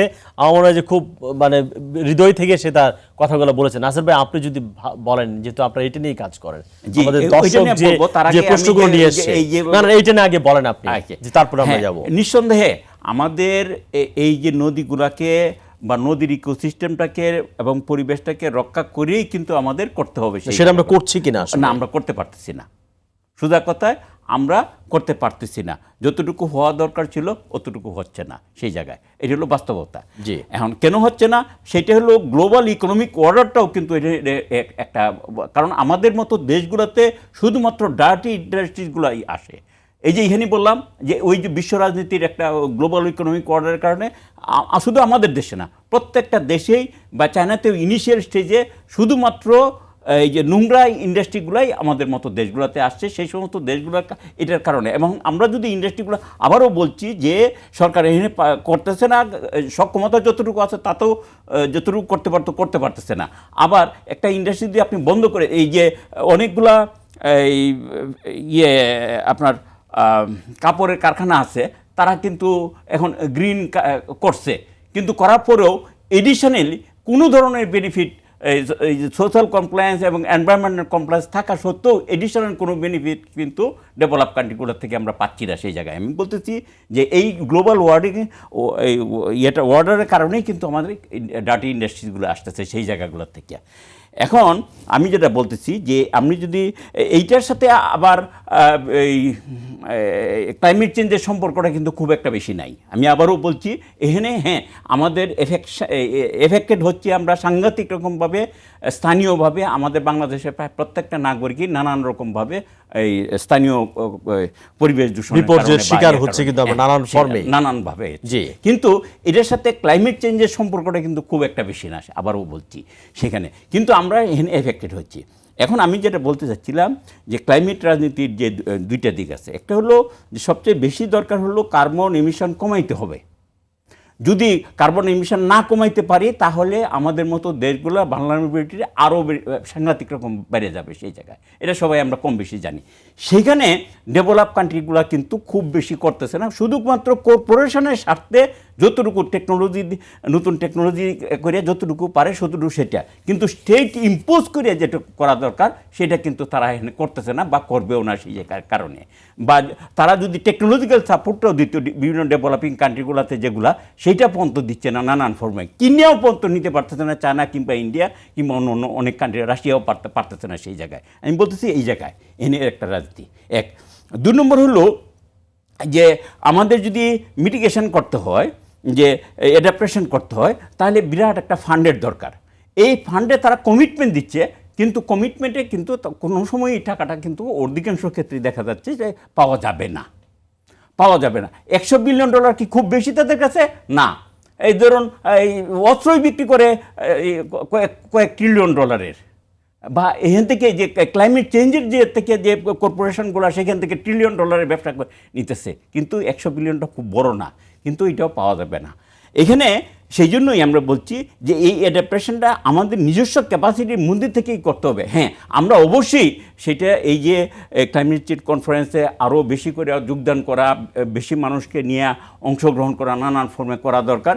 এবং আমি বিশ্বাস করি আস্তে আস্তে এই যে ইউরোপের দেশগুলোর শক্তি এবং চায়না কিংবা ইউরোপ কিংবা ইন্ডিয়াতে তারা কিন্তু কর্পোরেট স্টেট না, বড় বড় কর্পোরেশন আছে, মানে রাষ্ট্রের অনেক বড় ভূমিকা থাকে। কিন্তু আমেরিকা যেটা হচ্ছে যে কর্পোরেট স্টেট, এবং তারা বিশ্বকে নেতৃত্ব দিচ্ছে। অসুবিধাটা হয়ে যাচ্ছে সেই জায়গায়, যেমন কয়েকদিন আগে ক্লাইমেট চেঞ্জ থেকে বাইরে হয়ে গেছিল, এখন আসছেও তারা কিন্তু খুব বেশি ভরসা পাচ্ছে না অন্য কেউ সেই জায়গাটায়। এখন আমি বিশ্বাস করি যে আমরা যদি এরকমভাবে করতে থাকি, ইউরোপ এবং অন্যান্য কান্ট্রিগুলা এবং আমেরিকার মধ্যেও যে জনগণের যে শক্তি সেটা কিন্তু আস্তে আস্তে ভাসি উঠতেছে, মানে সংগতি হচ্ছে। এইটার মধ্যে দিয়ে ভবিষ্যতে আমরা এই যে মিটিগেশনের জন্য বা অ্যাডাপ্টেশনের জন্য যথেষ্ট সাপোর্ট, হয়তো ফাইন্যান্সিয়ালি না পাইলেও বিভিন্ন ফর্মে টেকনোলজিক্যাল সাপোর্টটা। আমি একটা জিনিস এক মিনিটে শেষ করতেছি, এই যে প্রবাসী বাঙালি যেটা আছে বললেন, এই প্রবাসী বাঙালিরা কিন্তু আমাদের বিরাট একটা সাপোর্ট হইতে পারে। আপনাদের কোভিডের সময় দেখেন তারা কিন্তু বেশ কিছু সাপোর্ট মোবিলাইজ, কিন্তু তাদেরকে আমরা কাজে লাগাচ্ছি কি কিন্তু করা হয়েছে। এইটা আমাদের ভারত কাজে লাগাচ্ছে কিংবা চায়না কাজে লাগাচ্ছে, সেখানে আপনাদেরকে একটু রিকোয়েস্ট করব, বিশেষ করে ইউনিভার্সিটিগুলা এবং সরকারের উচিত এই যে বিভিন্ন জায়গায় আমাদের রিসোর্স যেগুলো আছে সেই রিসোর্সগুলোকে ট্যাপ করে কিভাবে আমরা একটা ফোরামের মতো না করে হলেও বিভিন্ন ফর্মে বিষয়ভিত্তিক হোক, হোক যেভাবেই হোক, বিশেষ করে গবেষণার ক্ষেত্রে তো বিরাট একটা ভূমিকা ইউনিভার্সিটি, আমাদের বৈজ্ঞানিক তথ্যপত্রটা খুব জরুরি আসলে মিটিগেশনের জন্য একটা বড়। অনেক ধন্যবাদ অধ্যাপক মাহবুবা নাসরিন। যদি একটু বলেন যে বাংলাদেশের ক্ষেত্রে আমাদের আসলে ঝুঁকির জায়গাগুলো কোথায়, আপনি যদি স্পষ্ট করে বলেন। আমরা তো বাংলাদেশের ঝুঁকির জায়গাগুলি আমি বলবো যে গত 3 দশক ধরে আমরা সোচ্চার, বিকজ আপনারা গবেষণার কথা বলেছেন, আমি আমার ব্যক্তিগত গবেষণার কথা থেকে বলি। কিন্তু কখন থেকে আমরা জলবায়ু পরিবর্তন বিষয়টা নিয়ে বেশি কথা বলছি, সেটা তো অবশ্যই আমরা ইউনাইটেড নেশনস, জাতিসংঘ যখন কথা বলে, জাতিসংঘ যখন কোনো সম্মেলন আয়োজন করে, তখন আমাদের যে লোকালাইজড বা গবেষণা ভিত্তিক যে স্বর বা ভয়েস বা কণ্ঠ, সেটা কিন্তু ওইভাবে ওই পর্যন্ত পৌঁছায় না যতক্ষণ না পর্যন্ত আমরা সরকারের যে পলিসি মেকিং বা মূল ধারায় আমরা সেটা না নিয়ে আসি। আমি সেখান থেকে বলতে চাচ্ছি যে আমরা যারা গবেষণা করি তারা কিন্তু আমরা পরামর্শক হিসেবে কাজ করি, এবং সরকার কোনো একটা আন্তর্জাতিক সম্মেলনে যেতে গেলে আমাদের এই ভয়েসটাকে কিন্তু সাথে করে নিয়ে যান। আমরা নিজেরা ব্যক্তিগতভাবে যাই আর না যাই, সংগঠনগুলি আগে একাডেমিশিয়ানদেরকে স্পন্সর করতে, এখন কিন্তু সেটাও সেভাবে করে না। কিন্তু আমি যেখানে পজিটিভ দেখি, ইতিবাচক দেখি, যে যে প্রজেকশন আমাদের যে ভবিষ্যৎ যে আমরা বাণী করেছি, অর্থাৎ সমুদ্র পৃষ্ঠের উচ্চতা 50 সেন্টিমিটার বেড়ে যাবে। আমরা যদি বলি যে আমাদের শতকরা 11% যে জমি আমরা হারাবো, আমাদের 15 মিলিয়ন মানুষ হচ্ছে যারা কোস্টাল বেল্টে যারা বাস করে তারা ক্ষতিগ্রস্ত হবে, এইগুলি কিন্তু আমরা বলছি, অর্থাৎ এইগুলি কিন্তু তথ্য ভিত্তিক, অর্থাৎ গবেষণা যে একেবারেই নেই। আপনারা হয়তো জানেন যে বাংলাদেশ পরিসংখ্যান ব্যুরো সর্বপ্রথম জলবায়ু পরিবর্তন সংক্রান্ত যে তথ্য উপাত্ত মেটা ডেটার কাজও শুরু করেছে। এখানে সিজিআইএস আছে, ম্যাপিং করছে, ভালনারেবিলিটি ম্যাপিং, ডিজাস্টার ম্যাপিং। এই যে কাজ যে হচ্ছে না বাংলাদেশে তা কিন্তু নয়। তারপরে আমি বলবো যে আমি যখন 88 সালে বন্যার পরে গবেষণা করি, তখনও বলেছিলাম সমুদ্র পৃষ্ঠের উচ্চতা, ঝড়, ঘূর্ণিঝড়, আমাদের খরা, আমাদের নদী ভাঙন, আমরা এই বিষয়গুলি কিন্তু এখনো দেখছি। তবে আমি একটা আশার কথা বলি যে কপের মধ্যে বা COP 26 এর যে বিষয়গুলি গোলগুলি আছে সেখানে খুব বেশি না, 4টা গোল। তার মধ্যে আমি যদি 30 বছরের গবেষণাকে অ্যাড করি, তাহলে দেখবো যে প্রথম গোলটা আছে যে আমরা net zero by mid century কিভাবে আনতে পারি, সেইটার বিষয়ে একটা বিষয়, অর্থাৎ আমাদের কয়লার নির্ভরতা কমাতে হবে, আমাদের ডিফরেস্টেশন বা বনায়ন বন নিধন কমাতে হবে। তারপরে একটা বিষয় যোগ হয়েছে এখানে, সেটা হচ্ছে যে আমরা কিভাবে বিদ্যুৎ চালিত যানবাহন ব্যবহার করতে পারি, সেইটাকে স্পিড আপ করতে হবে। এবং আমাদের আরেকটা আছে বিনিয়োগ করতে হবে, সেটা হচ্ছে নবায়নযোগ্য শক্তিতে। তা আমি একটা কথাই বলতে চাচ্ছি যে আমাদের যে 4টা গোল এবার আছে COP26 এ, সেটা প্রথমটা বললাম। তারপরে যেটা আমরা বলি যে কমিউনিটি যারা গ্রামে বাস করে বা যারা দুর্যোগ প্রবণ এলাকাতে বাস করে তারা যেন অ্যাডাপ্টেশন করে। অ্যাডাপ্টেশন বাংলাদেশ করছে, তাদের লোকায়ত জ্ঞান দিয়ে অনেকদিন ধরে করছে। আগে ছিল কোপিং, তারপরে হয়েছে অ্যাডাপ্টেশন, তারপর এখন আমরা বলি রিজিলিয়েন্ট, তারপরে ফাইন্যান্স মোবিলাইজ করা আর একসাথে সবার কাজ করা। তো এই বিষয়গুলি কিন্তু এই 4টা মাত্র গোল আমরা এখানে আলোচনা করব, খুব বড় কিছু নয়। তারপরে আমি বলবো যে এখানে যে কমিউনিটিকে ইনভলভ করা হয়েছে সেখানে কিন্তু গভর্নমেন্টের কোলাবোরেশন আছে, ব্যবসার কোলাবোরেশন আছে এবং সিভিল সোসাইটি। আমি জানি না যে একাডেমিয়ারা সিভিল সোসাইটির উপর মধ্যে পড়ে কিনা, বেসরকারি সংস্থাগুলি যাচ্ছে, অনেকে যাচ্ছেন, কিন্তু আমরা যারা বহুদিন ধরে কাজ করি তারা কিন্তু এইসব সম্মেলনে সরাসরি যাচ্ছি না। এবং আমি যেখানে বললাম যে ইতিবাচক, আমরা যেটা বলছি সেই গবেষণাটাই আসলে বাস্তব রূপ পাচ্ছে। আমি একজন গবেষক হিসেবে মনে করি যে এইখানে আমাদের সার্থকতা, এবং ধীরে ধীরে যেমন নদীর কথা আসলো, বাংলাদেশে কিন্তু river is a living entity, এটা কিন্তু খুব বেশি দেশে নাই। সুতরাং নদীকে যে একটা জীবন্ত সত্তা হিসেবে ঘোষণা করা হয়েছে, বাংলাদেশকে গুরুত্ব দেওয়া হচ্ছে, বাংলাদেশের জেন্ডার কিন্তু তার বাস্তবায়নটা হচ্ছে কেন? নদীগুলো তো ক্রমশ দূষিত হয়ে যাচ্ছে, আপা, পলিউটেড হয়ে যাচ্ছে। জি, ওভারনাইট হচ্ছে না, অবশ্যই সেই বিষয়ে আমাদের যে নীতিমালা ব্যবহার উপযোগী হচ্ছে না, নদীগুলো দখল হয়ে যাচ্ছে। আপনি বলেন কয়লা বিদ্যুৎ বিদ্যুৎ আমরা বেশি করে যাচ্ছি, বরং আরো আমরা বনাঞ্চল ধ্বংস করছি। আমরা তো আসলে সেই পলিসির সঙ্গে যাচ্ছি না। আপনি দেখেছেন কয়েকদিন আগে দেখেছেন আপনি কক্সবাজারে 700 একর জমি দিয়ে দেওয়া হচ্ছে লোক প্রশাসনের সেন্টার করবার জন্য, আন্দোলনের মুখে হয়তো সেটা স্থগিত করা হয়েছে। হ্যাঁ, আমরা জানি এই যে মানুষ যখন কথা বলে সোচ্চার হয়। আমি পলিসি মেকিং, আমি কিন্তু সরকার বলবো না, আমি বলবো পলিসি মেকিং এ যারা আছে, পলিটিক্স অফ ক্লাইমেট চেঞ্জ যদি দেখেন সেখানে কিন্তু গভর্নেন্স বিষয়টা সবাইকে নিয়েই। সুতরাং পলিসি মেকিং এ যেখানে আছে, আমাদের যদি আমরা জলবায়ু সহনশীলতা থেকে যদি শিক্ষা নেই তাহলে কিন্তু অবশ্যই আমরা এই জায়গাগুলি থেকে সরে আসবো। এবং আমি সেটা বিষয়, কিন্তু পলিটিক্স অফ ক্লাইমেট চেঞ্জটা কিন্তু আন্তর্জাতিক বিষয়। মিটিগেশন, উপশম, এটা কিন্তু আমাদের নিজস্ব না, এটা হচ্ছে আন্তর্জাতিক একটা বিষয়। আমরা মিটিগেট করতে পারবো না, উৎস থেকে বন্ধ করতে হলে ধনী দেশগুলিরই বন্ধ করতে হবে। কিন্তু স্থানীয়ভাবে আমরা যেটা করতে পারি, আপনি ঠিকই বলেছেন, সেই জায়গাগুলিতে কিন্তু আমাদের কাজ করার অনেক কিছু আছে। এবং আমি মনে করি ধীরে ধীরে আমরা সুন্দরবন আমাদেরকে কিন্তু এখনো প্রোটেকশন দিচ্ছে, সুন্দরবনের অনেক ধরনের রক্ষা করছে আমাদের, এবং তার জন্য যে পদক্ষেপ নেওয়া সেটা কিন্তু বাংলাদেশ নিয়েছে। তো ধীরে ধীরে আমরা আশা করব যে আমাদের যাতে, যদি আমরা বড় ধরনের পরিবর্তন আনতে চাই, আমরা যদি চাই যে জলবায়ু পরিবর্তন জনিত যে নাজুকতা, সেটা বাইরের প্রভাব এবং ভেতরের প্রভাব দুটো মিলেই যদি আমরা কাজ করি, তাহলেই আমার মনে হয় আমরা কিছুটা হলেও সহনশীল হতে পারবো। জি, ডক্টর ফিদা খান, যদি একটু বলেন আপনি। না, দেখুন, আমি শুনছিলাম যে কথাগুলো, যে আমাদের কিন্তু ডেভেলপমেন্ট এবং এনভায়রনমেন্ট এই দুটো কিন্তু এনিমি না। আমরা চাই যে ডেভেলপমেন্ট হবে দেশের, সেই ডেভেলপমেন্টটা হবে এনভায়রনমেন্ট ফ্রেন্ডলি। অতএব এখন যেটা সাংঘর্ষিক হয়ে যাচ্ছে, যে এনভায়রনমেন্টাল বা যারা নিয়ে কাজ করে বা অ্যাক্টিভিস্ট বলি বা যেটাই বলি না কেন, বা পরিবেশবিদ বা পরিবেশবাদী আর ডেভেলপমেন্ট, দুটো মনে হচ্ছে যেন আলাদা ফোরাম। এটাকে আমাদের সবার আগে দূর করতে হবে, কারণ আমাদের ডেভেলপমেন্ট থ্রাস্ট এরিয়া কিন্তু এখনো আনস্যাচুরেটেড। অতএব আমরা 2041-এ যে একটা ডেভেলপ কান্ট্রির দিকে এগোতে চাই, তার জন্য আমাদের ডেভেলপমেন্ট দরকার। কিন্তু এনভায়রনমেন্টকে নষ্ট করে না, নিশ্চয়ই। হ্যাঁ, সেটা ডেফিনেটলি এনভায়রনমেন্ট, সেটা আমরা করছি কিনা সেটা বুঝতে হবে। এই সোহরাওয়ার্দী উদ্যানের মধ্যে আমরা দোকান বসাচ্ছি, সোহরাওয়ার্দী উদ্যানের গাছ কেটে আমরা বইমেলার মধ্যে কয়েক হাজার দোকান বসাচ্ছি। এটা পৃথিবীর কোথাও করে কিনা আসলে? সেগুলো তো করছি আমরা। তো আমাদের পরবর্তী প্রজন্ম কি শিখবে আসলে? যেরকম বন কাটা যায়, গাছ কাটা যায়, সেখানে রেস্টুরেন্ট দেওয়া যায়, সেটা বইমেলা বসানো যায়। বইমেলা বসিয়েছি আমরা। জি জি, আমি যে কথাটা বলবো, এভাবে ডিসক্রিট ভাবে ছোট ছোট ভাবে না দেখে, আপনারা যদি দেখেন যে আগের যেভাবে একটা প্রজেক্ট নেওয়া হতো, যেখানে এনভায়রনমেন্টাল কনসার্ন বা একটা ফিজিবিলিটি সমীক্ষা পরিচালনা না করে একটা প্রজেক্টকে নেওয়া হতো, এখন কিন্তু সেই জিনিসটা নয়। এখন পয়সা দিয়ে সেই রিপোর্ট পাওয়া যায়, আপনি দেখেছেন অনেক ক্ষেত্রে পয়সা দিয়ে ম্যানিপুলেট করে সেই রিপোর্ট জোগাড় করা হয়, আমরা দেখেছি। তাহলে কিন্তু পুরো চেইনের, আমি যেটা বলতে চাচ্ছি যে চেইনের মধ্যেই কিন্তু বিভিন্ন ভাবে এক্স্যাক্টলি করাপশন ঢুকে গেছে। আপনি জানেন যে রানা প্লাজা যে ধসে গেছে, সে এ ক্যাটাগরির বিল্ডিং এর সার্টিফিকেট জোগাড় করেছিল, সেটা কিন্তু ধ্বংস হয়ে গেছে। মানে তার পয়সা দিয়ে আমিও জোগাড় তারা সেটাই করেছিল। আমাদের যে আপনি সবাইকে যদি- কিন্তু এখানে সচেতনতার মধ্যে আসতে হবে। যারা Exactly. স্টাডি করছে তাদেরকেও সচেতন হতে হবে, শুধু গভর্নমেন্টকে একা নয়। অতএব যে ইন্ডাস্ট্রি করছে তাকেও কিন্তু এখানে সচেতন হতে হবে। এখন যে ইন্ডাস্ট্রি করছে, যাকে দিয়ে স্টাডি করাচ্ছে এবং গভর্নমেন্ট লেভেল যে অনুমোদন দিচ্ছে, এই যে পুরো চেইনটা, এই চেইনটার মধ্যে সততার দরকার আছে।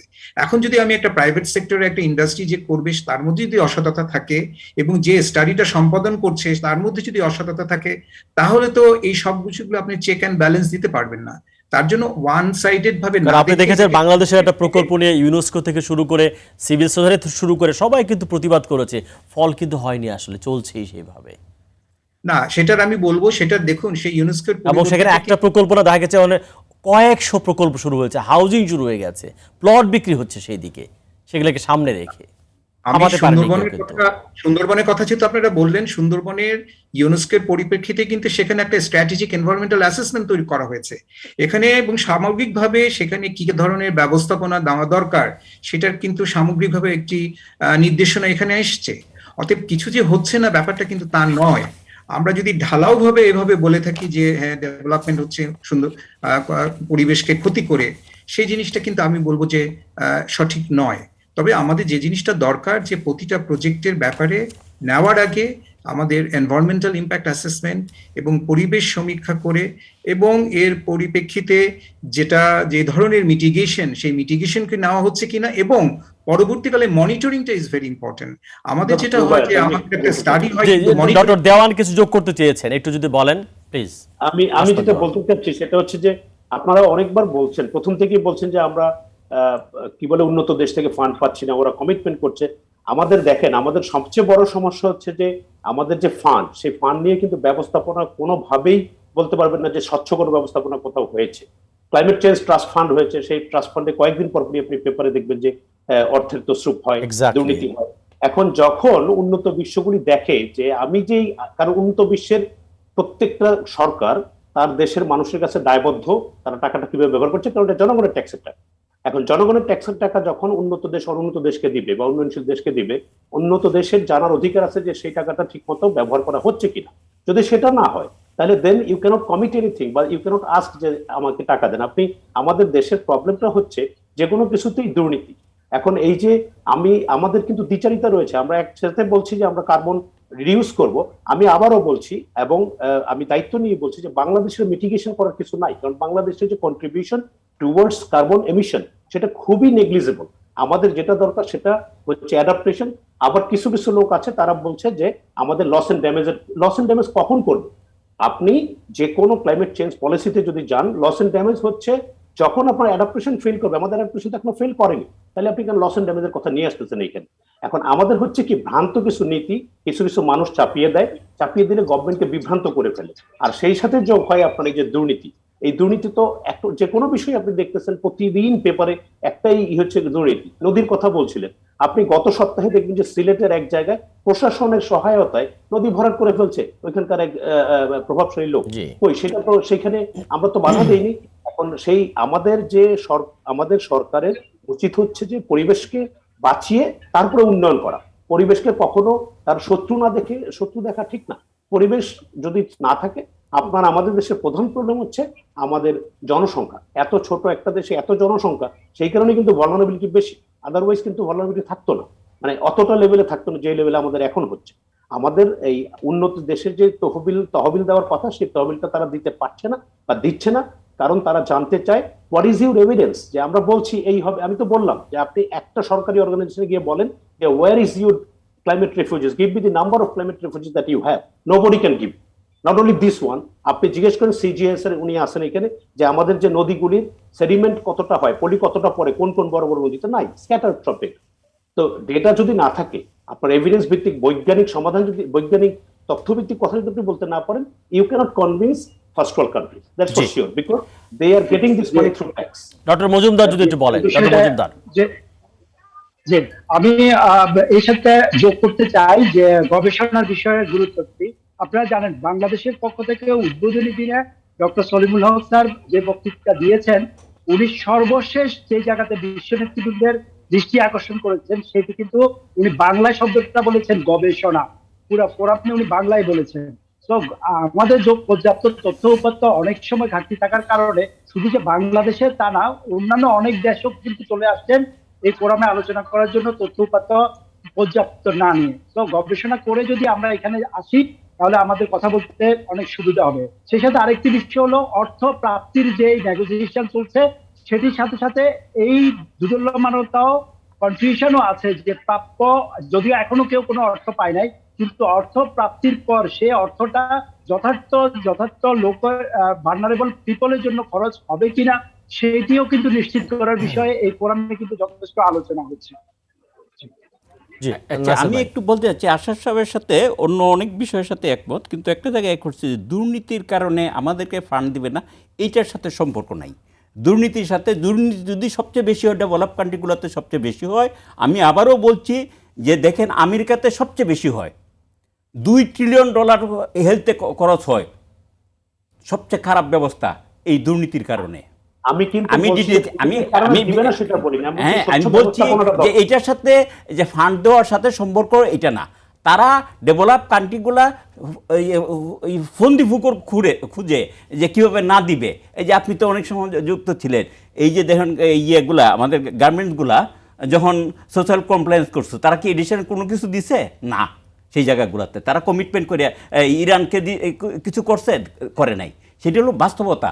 সুতরাং এই দুর্নীতির সাথে আমি সেটা বলছি না যে আমাদের দেশে দুর্নীতি আছে সেই জায়গায়, কিন্তু এটার সাথে যে ডেভেলপ কান্ট্রিগুলো তারা যে দেওয়ার সাথে সম্পর্কটা এখানে খুবই ক্ষীণ। এবং আমি এটা ওনার সাথে একমত যে আমাদের এখানে দুর্নীতিটা যদি কম হতো তাহলে আমাদের উন্নয়নটা আরো অনেক ভালো হতো। সেই জায়গাটার সাথে আমি একমত। নাসির ভাই, এটা আরেকটা একটা কথা কিন্তু- আমি জি ডক্টর দেওয়ান একটু বলতে যাচ্ছি, প্লিজ প্লিজ আশফাক দেওয়ান। হ্যাঁ ব্যবস্থাপনা করে। আশফাক দেওয়ান, ক্যারি অন প্লিজ। যে আমি যেটা বলতে চাচ্ছি যে উন্নত দেশগুলি অবশ্যই তারা তো প্রথমেই আমি বলছি, এই টকশো প্রথমেই বলছিলাম যে তাদের ক্ষমতা আছে, অর্থনৈতিক ভিত্তি আছে এবং তাদের বৈজ্ঞানিক তথ্য ভান্ডার আছে, যে কারণে তারা যে কোনো কিছুতেই উন্নয়নশীল দেশগুলিকে উপরে চাপাই দিতে পারে, যেটা আমাদের দেশেও দেয়। এখন আপনি যদি সুষ্ঠু ব্যবস্থাপনার মাধ্যমে তহবিল ব্যবহার করেন এবং আপনি যদি এভিডেন্স ভিত্তিক কথা বলেন, তাহলে কিন্তু তারা আপনাকে কোনো আপনি তো দেখাতে পারছেন না যে আমার জলবায়ু উদ্বাস্ত 50 মিলিয়ন না 10 মিলিয়ন 20 মিলিয়ন, এক এক সময় এক এক কথা বলা হচ্ছে। আপনি দেখেন বিএমডি, বাংলাদেশ মেটিওরোলজি ডিপার্টমেন্ট, তারা ডাটা কালেক্ট করবে হচ্ছে প্রতি মিনিটের বা প্রতি ঘন্টা। সেইখানে আমাদের কিন্তু প্রতি ঘন্টার ডেটা বাংলাদেশে নাই। তারপরে আপনার নদ নদীগুলির পানির কথা সব এত স্ক্যাটার্ড, আপনি এভিডেন্স ভিত্তিক কোনো কথা বলতে পারেন। আপনি যদি এভিডেন্স ভিত্তিক কথা বলতে পারেন এবং সবাইকে একত্রে নিয়ে জোরালো ভাবে কথা বলতে পারেন, ডেফিনেটলি ওরা টাকা দিবে না কেন? কারণ ওরাই তো সবচেয়ে বেশি ক্ষতিগ্রস্ত করছে আমাদের দেশগুলিকে। আমরা তো বেশি কার্বন নিঃসরণ করছি না, কিন্তু আপনাকে ব্যবস্থাপনাটা সুষ্ঠু করতে হবে, তহবিলটা যাতে স্বচ্ছভাবে ব্যবহৃত হয় সেই ব্যবস্থাটা আপনাকে দিতে হবে, যেটা আমরা হয়তো অনেক জায়গায় পারি না। সেই কথাটা আপনাকে মানতে হবে। আমি কি এখানে অবশ্যই অবশ্যই অবশ্যই অবশ্যই অধ্যাপক মাহবুবা নাসরিন প্লিজ। আসলে বাংলাদেশের যে বিষয়গুলি আমরা সামনে চলে আসে, আপনারা জানেন যে সবসময় নেতিবাচক খবরগুলাই বেশি সামনে আসে। হ্যাঁ, এখন বাংলাদেশ তো আসলে টেকসই উন্নয়নের লক্ষ্যমাত্রা অর্জন করতে চাচ্ছে। বাংলাদেশ নিজস্ব যে প্ল্যান, আমাদের পঞ্চবার্ষিকী পরিকল্পনা সেখানেও আছে, কিন্তু বিশ্বের কথাও চিন্তা করবেন যে বাংলাদেশে শুধুমাত্র দুর্নীতি পরায়ণ দেশ কিন্তু মনে করে না, বরং দুর্যোগে বাংলাদেশকে রেজিলিয়েন্স দেশ হিসেবে দেখা হয়। কারণ বাংলাদেশ এখানে ঘুরে দাঁড়ায়, জনগণ ঘুরে দাঁড়ায়। বাংলাদেশে আমাদের মাননীয় প্রধানমন্ত্রী 2015 সালে চ্যাম্পিয়ন অফ দ্য আর্থ স্বীকৃতি পেয়েছেন। আমাদের বিশ্ব নেতারা যখনই বাংলাদেশের দিকে কিন্তু তাকিয়ে থাকে, এবং বাংলাদেশের আমি বলবো যে বাস্তবায়ন সেটা হচ্ছে অনেক ক্ষেত্রে যদি না হয়, হয়তো ধীরে হয় কোনোটা, কিন্তু এই যে আমরা কতগুলি আইনি কাঠামো পেয়েছি, কতগুলি নীতিমালা পেয়েছি, পরিবেশ সংরক্ষণ নীতিমালা, তারপরে আমরা অনেকগুলি দেখেছি যে পরিবেশ আদালত আইন, বন্য কথা ছিল, সেইটাও জি আমার মনে হচ্ছে আপা আপনার লাইনটা একটু হ্যাং হয়ে যাচ্ছে, এই লাইনটা আপা একটু নয়েজ হচ্ছে, আমরা পরে আসছি, বায়োডাইভার্সিটি লাইনটা ডিস্টার্ব করে। ডক্টর মজুমদার আপনি যদি বলেন, ডক্টর মজুমদার। জি আমি আগেও বলেছিলাম যে Please carry on. Climate science এবং ক্লাইমেট পলিটিক্স এর সাথে যে ক্লাইমেট বিজনেসটা আছে, এটা খুবই কম্পিটিটিভ একটি মার্কেট বলা যায়, একটি প্লেস। সেখানে যে এগিয়ে থাকবে সেই বেনিফিটেড হবে। আমরা যে 2030 ভিতরে বন রক্ষা করার কমিটমেন্টে যেতে পারি নাই, সেখানে কঙ্গো, ইন্দোনেশিয়ার মতো রাষ্ট্র কিন্তু সবার আগে গেল। তাহলে আমরা পরবর্তীতে গেলেও যে $14 বিলিয়ন যে কম্পেনসেশন প্যাকেজ, সেটাতে কিন্তু আমরা পিছিয়ে পড়লাম। Right. তো টাকা আনার পরে কি হবে সেটি নিয়ে আমরা বিতর্ক না করে টাকাটা কম্পেনসেশন আনার জন্য যে পর্যাপ্ত তথ্য উৎপাদন এবং গবেষণা করে ফোরামে উপস্থিত থাকার যে প্রয়োজনীয়তা এবং গুরুত্ব আছে সেই দিকে আমাদের সবাইকে নজর দিতে হবে। শুধুমাত্র গবেষণা করলে হবে না, সেই গবেষণার তথ্য উৎপাদন নিয়ে ডিপ্লোম্যাটিক লেভেলে আমাদেরকে কিন্তু নেগোসিয়েশনও করতে হবে। আর নেগোসিয়েশন করার জন্য কিন্তু যারা এক্সপার্ট আছেন তাদেরকে বসে নিজেরা আগে নিজেদের আমরা কি চাই সেটা নিজেদের ভিতরে আলোচনা করে ঠিক করতে হবে। তা না হলে আমরা 5 জন সায়েন্টিস্ট বাংলাদেশ থেকে এসে 5টা ফোরামে 5 রকম তথ্য উপাত্ত দিয়ে 5 রকম ডিমান্ড করলে আমাদের বয়সটা তত শক্তিশালী হবে না।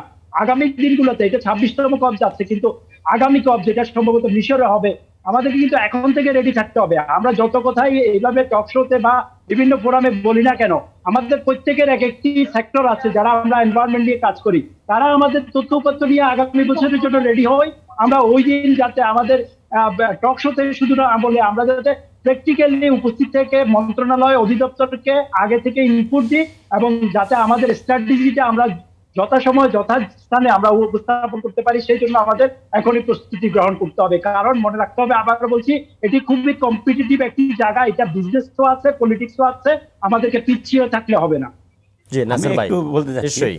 এখানে একটা সুখবরও আছে, ভালোর দিক আর কি। প্রথমত একটা জিনিস মনে রাখতে হবে, বাংলাদেশ একটা এলডিসি কান্ট্রি ছিল।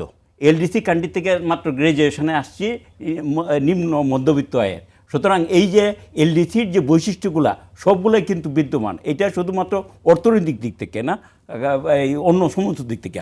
তবে সবচেয়ে ভালো দিক হলো এলডিসির মধ্যে একমাত্র সবচেয়ে প্রথমে যে বাংলাদেশ যেটা করতে পারছে, এই যে ন্যাশনাল অ্যাকশন প্ল্যান, যেটা এই যে ক্লাইমেট চেঞ্জের জন্য, সেটা কিন্তু সবার আগে বাংলাদেশ জমা দিতে পারছে। এটা অন্য যে কোনো এলডিসি কান্ট্রি, অনেক এলডিসি কান্ট্রি এখনও জমা দিতে পারে নাই। সুতরাং যদি ডেভেলপ কান্ট্রিগুলো চায় ক্লাইমেট চেঞ্জে ফান্ড দিতে, তাহলে এইটার ভিত্তিতেই যথেষ্ট। এবং ইন্টারন্যাশনাল যে সমস্ত স্টাডিগুলো, লোকালি যে সমস্ত স্টাডিগুলো আছে, সেগুলোর ভিত্তি থেকে বাংলাদেশ যথেষ্ট ক্লেম করার মতো এবিলিটি আছে। হ্যাঁ, আমি কামরুজ্জামান ভাই এবং আশরাফ ভাইয়ের সাথে একমত যে এখানে আমাদের ক্রমান্বয়ে ডাটা বেসটা বাড়াইতে হবে, শুধুমাত্র নেগোসিয়েশনের জন্য না, আমাদের যে ইমপ্লিমেন্টেশন ক্যাপাসিটি যেটা আছে, সেই ইমপ্লিমেন্টেশন ক্যাপাসিটিটা বাড়ানোর জন্য। এবং আমাদের যাতে এই যে কামরুজ্জামান সাহেব যেটা বলছে, এই যে এখন এই যে বললাম না যে ক্লাইমেট একটা অপরচুনিটি ক্রিয়েট হয়েছে, বিজনেস টেকনোলজি, এইটাকে আমাদের হারভেস্ট করতে হবে। এবং 4th ইন্ডাস্ট্রিয়াল রিভলিউশনে আমরা ধরুন আমরা যদি ম্যান পাওয়ার তৈরি করতে পারি, এবং অনেক ক্ষেত্রে দেখেন এখানে বসে থেকে ইন্টারন্যাশনালি অনেক ভালো ভালো কাজ করতেছে। এবং আমি মনে করি যে বাংলাদেশের যে এখন যে অনেক ইয়াং বা ইয়ারা পৃথিবীর বিভিন্ন জায়গায় কিন্তু শুধু অর্থনীতিতে না, তারা বড় বড় বিজনেসে যাচ্ছে, বড় রাজনীতিতে যাচ্ছে এবং ইউনিভার্সিটি গবেষণা করতেছে। এইটা যদি আস্তে আস্তে একখানে করা হয়, এবং আমি বিশ্বাস করি যে বাংলাদেশ খুব দ্রুতই কিন্তু ঘুরে দাঁড়াইতে পারবে এবং বিশ্বের একটা শক্তি হিসাবে অন্তত 15টা শক্তির মধ্যে আগামী 15-20 বছরের মধ্যে দাঁড়াইতে পারবে বলে আমি বিশ্বাস করি। জি ডক্টর ফ্রিদা, যদি একটু বলেন, যতক্ষণ আলোচনা আমাদের হয়েছে। না, ধন্যবাদ। আসলে দেখুন, আমাদের যেটা দেওয়ান সাহেব বললেন বা যেটা কামরুজ্জামান সাহেব বলেছেন, যে আমাদের কিন্তু এখনো ডাটার যে কোয়ালিটি বা ডাটার যে মানে স্ট্যান্ডার্ডাইজেশন কিন্তু আমরা করতে পারিনি। অতএব এখানে আমাদের ঘাটতি আছে। কিছু কিছু জায়গায় আমি দেওয়ান সাহেবের সাথে দ্বিমত করব যে আমাদের সেডিমেন্ট লোড বা বড় বড় নদীগুলোর, এগুলোর কিন্তু তথ্য আমাদের আছে। আমাদের যদি ন্যাশনাল লেভেলে কোনো কিছু যদি আমরা অ্যাসেস করতে চাই, তার জন্য কিন্তু পর্যাপ্ত পরিমাণ ডাটা আছে। কিন্তু যখনই আমরা কোনো লোকাল লেভেলে কোনো অ্যাসেসমেন্ট করতে যাই, তখনই আমাদের একটা বিরাট ডাটার ঘাটতি। আরেকটা যেটা কামরুজ্জামান বলেছেন, আমি তার সাথে সম্পূর্ণ একমত, যে আমরা এক একজন এক এক রকম তথ্য নিয়ে যাই। এবং দেওয়ান সাহেবের সাথে আমি এক জায়গায় একমত, যে উনি যেটা বলেছেন যে আমাদের যে আমরা বলছি যে ক্লাইমেট রিফিউজি, এই যে সংখ্যাটা, এই সংখ্যাটার যে ভিত্তিটা কি, এটাও কিন্তু দেখবেন যে সঠিকভাবে আমরা জানতে পারি না। অতএব আমার কাছে যেটা মনে হয়, আমাদের এখন সময় এসছে, অনেক আগে করা উচিত ছিল, যে আমরা যেন একটা স্ট্যান্ডার্ড ডাটার ভিত্তিতে যেন আমরা কথা বলি। আমি যেন না বলি যে হ্যাঁ আমাদের ক্লাইমেট ভিকটিম হচ্ছে 5 মিলিয়ন, আরেকজন যেন না বলে এটা 15 মিলিয়ন, আরেকজন যেন না বলে এটাকে 20 মিলিয়ন। তেমনিভাবে আমাদের সি লেভেল রাইজ হলে আমাদের কতখানি জায়গা ডুবে যাবে, এটা নিয়েও কিন্তু আমাদের মধ্যে বিভিন্ন সায়েন্টিফিক, আমিও এগুলো নিয়ে কাজ করি, প্রায় 31 বছর কাজ করছি, কিন্তু আমরা দেখেছি যে আমাদের মধ্যে দ্বিমত আছে। এই দ্বিমত জায়গাগুলোকে সায়েন্টিফিক ভাবে একমতে যদি আসে, তাহলে পলিসি লেভেলে আমরা এটাকে পেনিট্রেট করতে পারবো এবং আমরা নেগোসিয়েশন লেভেলে এটাকে উপকৃত পাবো। আদারওয়াইজ আমরা এভাবেই নিজেদের মধ্যেই দেখা যাবে যে আমাদের এই ডাটা বা ইনফরমেশন নিয়ে আমাদের মধ্যে একটা মিসআন্ডারস্ট্যান্ডিং ক্রিয়েট হচ্ছে। এটা কথা আমার কাছে মনে হয় সবচেয়ে ইম্পর্টেন্ট। আর যেটা আরেকটা যেটা এবারের কপে যেটা হচ্ছে, আপনারা হয়তো খেয়াল করেননি, অনেকেই বলেননি, সেটা হচ্ছে একটা প্রাইভেট সেক্টরে ফান্ডিং এর ব্যাপারটা কিন্তু এবার চলে আসছে। সবসময় আমরা বলছিলাম যে গভর্নমেন্ট লেভেলে ফান্ডিং $100 বিলিয়ন পার ইয়ারের কথা বলছিলাম, কিন্তু এবার কিন্তু দেখবেন, আপনারা খেয়াল করেছেন যে প্রাইভেট সেক্টরের ফান্ডিং এর ব্যাপারটা কিন্তু অলরেডি ডিসকাশন হয়েছে। এখন কথা হচ্ছে যে আমাদের এই ফান্ডকে যে ইউজ করার জন্য যে সক্ষমতা, ক্যাপাসিটি ডেভেলপমেন্ট, সেটাও কিন্তু আমাদের নেই। অথবা আপনাকে কিন্তু আমাদের নিজস্ব ক্যাপাসিটি ডেভেলপমেন্টেরও দরকার আছে। এখন আমরা যদি ক্যাপাসিটি ডেভেলপমেন্ট না করি, হঠাৎ করে যদি আমরা $50 বিলিয়ন পেয়ে যাই, তাহলে কিভাবে আমরা ব্যয় করব সেই জায়গাটা কিন্তু আমাদের চিন্তা করা উচিত। তো কি করা উচিত আমাদের ক্যাপাসিটি বিল্ডিং এর জন্য? কি করা উচিত আসলে, কি করা উচিত? আমাদের ক্যাপাসিটি বিল্ডিং এর যেটা বললাম, আমাদের আইন বা যেই ডকুমেন্টগুলো সেগুলো কিন্তু প্রিপেয়ার হয়েছে, কিন্তু এগুলোর প্রপার কিন্তু অ্যাপ্লিকেশনগুলো আমরা এখনো করতে পারিনি। পরিবেশ নীতির কথা বলা হয়েছে, পরিবেশ পলিসির কথা বলা হয়েছে, ফিজিবিলিটি স্টাডি কিভাবে করতে হয় সেগুলোর কথা বলা হয়েছে, কিন্তু এই যারা স্টাডি করবে সেটার যে ম্যান পাওয়ার, সেই ম্যান পাওয়ার কিন্তু ক্রিয়েট হয়নি। আমরা কিন্তু হাতে গোনা দেখবেন যে অল্প কিছু লোকই আমরা ক্লাইমেট নিয়ে কাজ করি বা আমরা এনভায়রনমেন্ট নিয়ে কাজ করি। যেটা দেওয়ান সাহেব বলার চেষ্টা করেছেন, চায়নার উদাহরণ দেওয়ার চেষ্টা করেছেন, একটা দেশে কিন্তু একটি গঠনের জন্য কিন্তু সায়েন্টিফিক কমিউনিটির ভূমিকা কিন্তু বিশাল, কিন্তু সেই সামগ্রিকভাবে সেই জিনিসটা হচ্ছে না। অতএব আমাদের প্র্যাকটিক্যাল, শুধু রিসার্চ করলে হবে না, রিসার্চকে অ্যাকশন লেভেলে নিয়ে যেতে হবে। আমরা যেটা করার চেষ্টা করি আমাদের অর্গানাইজেশন থেকে, যে রিসার্চ কিভাবে অ্যাকশন লেভেলে নিয়ে যাওয়া যায়। অতএব সেই ধরনের যত আপনারা কাজ করবেন, পেপার পাবলিকেশন না, সেটা যেন দেশের উন্নয়নে যেন কাজে লাগে, সেটা যেন দেশের এনভায়রনমেন্টকে রক্ষা করে যেন উন্নয়নটা হয়। এ ধরনের কাজকে এগিয়ে নিয়ে আসলে আমার কাছে মনে হয় যে আমাদের ক্যাপাসিটি ডেভেলপমেন্টের একটা বিরাট ভূমিকা। আরেকটি হচ্ছে যে আমাদের ইউনিভার্সিটি এবং যারা প্র্যাকটিক্যাল ফিল্ডে কাজ করে, এদের মধ্যে একটা সমন্বয় দরকার। এই সমন্বয়টা কিন্তু এখনো হয়নি। অতএব ক্যাপাসিটি ডেভেলপমেন্ট এটা একটা বড় জায়গা। আমাদের যারা কনসালটেন্সি বা যারা ইন্টেলেকচুয়াল সার্ভিস দেয় যেসব প্রাইভেট এজেন্সিগুলো, তাদের সাথে দেখবেন যে ইউনিভার্সিটির একটা বিরাট একটা সম্পর্কের মধ্যে একটা ফারাক রয়ে গেছে। অতএব যেই রিসার্চগুলো ইউনিভার্সিটিতে হচ্ছে সেটার অ্যাকশনটা তারা করছে না, তার জন্য অনেক নিম্নমানের কাজ হচ্ছে, স্টাডিগুলো অনেক নিম্নমানের হচ্ছে। এই নিম্নমানের হওয়ার জন্যই কিন্তু আমাদের ডেভেলপমেন্ট বা ক্যাপাসিটি যেটাই বলেন না কেন, সেটা কিন্তু সঠিকভাবে আমরা পাচ্ছি না। জি, আমি কি আশফাক দেওয়ান। জি, জি, আমি জনক ফিদের সাথে কিছু কিছু ক্ষেত্রে একমত, কিছু ক্ষেত্রে তো দ্বিমত থাকতেই পারে। সেটা হচ্ছে যে আমাদের ক্যাপাসিটি কেন থাকবে না? আপনি চিন্তা করেন, একটা দেশে মোর দেন 100+ ইউনিভার্সিটিস, যদি আপনি কম্বাইন করেন প্রাইভেট এবং পাবলিক, এবং দিন দিন কিন্তু ইউনিভার্সিটি হচ্ছে। অ্যাট দ্য সেম টাইম আপনার এই যে কিছু সূচক, গত মাসে কিছু একটা সূচক হয়েছে, এর আগের মাসে একটা সূচক হয়েছে, সেই সূচকগুলিতে এর মধ্যে বাংলাদেশ কিন্তু একদম সর্বনিম্ন। ইভেন ভুটানের পরে যদি আপনি উদ্ভাবনী সূচক দেখেন বা ট্যালেন্ট কম্পিটিটিভনেস সূচক দেখেন, তো কথা হচ্ছে যে এই সক্ষমতা বাড়ানোর জন্য যে জিনিসটা দরকার, যত্রতত্র ইউনিভার্সিটি করে তো সেটা হয় না। আর হচ্ছে কি, আপনার নলেজ যে ইনইকুয়ালিটি তৈরি হচ্ছে, এটা কিন্তু আমরা সবাই বুঝতেছি যে বাংলাদেশে এত ইনস্টিটিউশন থাকার পরেও আমাদের একটা নলেজ ইনইকুয়ালিটি তৈরি হচ্ছে, যেটা একটা সময় গিয়ে একটা বিশাল প্রবলেম হয়ে যাবে যখন আমরা এটাকে মিনিমাইজ করার সময় থাকবে না। তো এখন কথা হচ্ছে যে যেটা উনি বলেছেন যে হ্যাঁ, ফিদা সাহেব যেটা বলেছেন যে অনেকেই রিসার্চ করছে, নিম্নমানের রিসার্চ, কিন্তু এই রিসার্চটার পাথটা করে দেওয়ার জন্য দায়িত্ব কিন্তু সরকারের। সরকার যদি বলে যে স্ট্যান্ডার্ড করে দেয়, যেমন আপনার অস্ট্রেলিয়াতে যেটা আমি বলি, আমি এখানকার উদাহরণ দিয়ে বলি, যে অস্ট্রেলিয়ান রিসার্চ কাউন্সিল আছে, ওদের কিন্তু একদম স্ট্যান্ডার্ডাইজেশন আছে যে আপনি এই জার্নালে পেপার করতে পারবেন। আপনি যদি নিম্নমানের জার্নালে পেপার করেন, ইউ ক্যান ক্লেম ইট যে it is a journal paper. এখন আমাদের দেশে যদি সেইভাবে কোনো কিছু ইনস্টিটিউশন গড়ে তোলা যায়, তাহলে সক্ষমতা বাড়ানো যাবে। এবং সক্ষমতা বাড়ানোর জন্য কিন্তু একদিনে হয় না, সক্ষমতা বাড়ানোর জন্য সবাইকে এগিয়ে আসতে হবে। এখানে যেমন আমাদেরও ভূমিকা আছে, যে যারা সরকারে থাকেন তাদেরও ভূমিকা থাকে, সায়েন্টিস্টদের ভূমিকা থাকে, কিন্তু আমাদের দেশে একটা কোটারি প্রথা চলে আসে। যে কোনো কিছু দিয়ে দেখবেন একটা কোটারি প্রথা, ওই পথে আমরা কাউকে ঢুকতে দেই না। আমি আপনি যদি থাকি, তাহলে আমরা মনে করি যে will get the lion share, other people will not get anything. তো সেই জন্য আমাদের যদি সক্ষমতা বাড়ানোর প্রয়োজন হয়, সক্ষমতা বাড়ানোর ক্ষেত্রে সরকারকে এই পেমেন্টটা করে দিতে হবে। সেটা কিভাবে করে দিতে পারে, যেটা বলছিলাম, যে আপনি চায়নার দিকে দেখেন যে তারা যে এক্সপেক্টিভদেরকে কিভাবে ইউটিলাইজ করে, ভারত যে কিভাবে ইউটিলাইজ করে, আমাদের দেশে সেটা সম্ভব না। এটার কারণ হচ্ছে মনোজগৎ। আমি চাই না যে আপনি আমার চেয়ে বড় হন, কারণ হচ্ছে যে এটা আমার কেন যেন মনে হয় যে আমরা সাংস্কৃতিক ভাবেই খুবই দৈন্যতার মধ্যে থাকি, আমাদের দ্বিচারিতা প্রচুর। আমরা সবকিছুর মধ্যেই চাই যে আমি যাতে বড় হই আর বাকিরা যাতে ছোট থাকে। আমি আমার একটা উদাহরণ দিই, আজকে যদি আমি একজন বাংলাদেশি স্টুডেন্ট এখানে নেই, সেই বাংলাদেশের এটা আমার চেয়ে লোয়ার লেভেলের কেউ যদি সাদাকে পায় তাহলে তাকে সবচেয়ে বেশি হুজুর হুজুর করবে, আমাকে করবে না। এটা হচ্ছে আমাদের সংস্কৃতির পার্ট।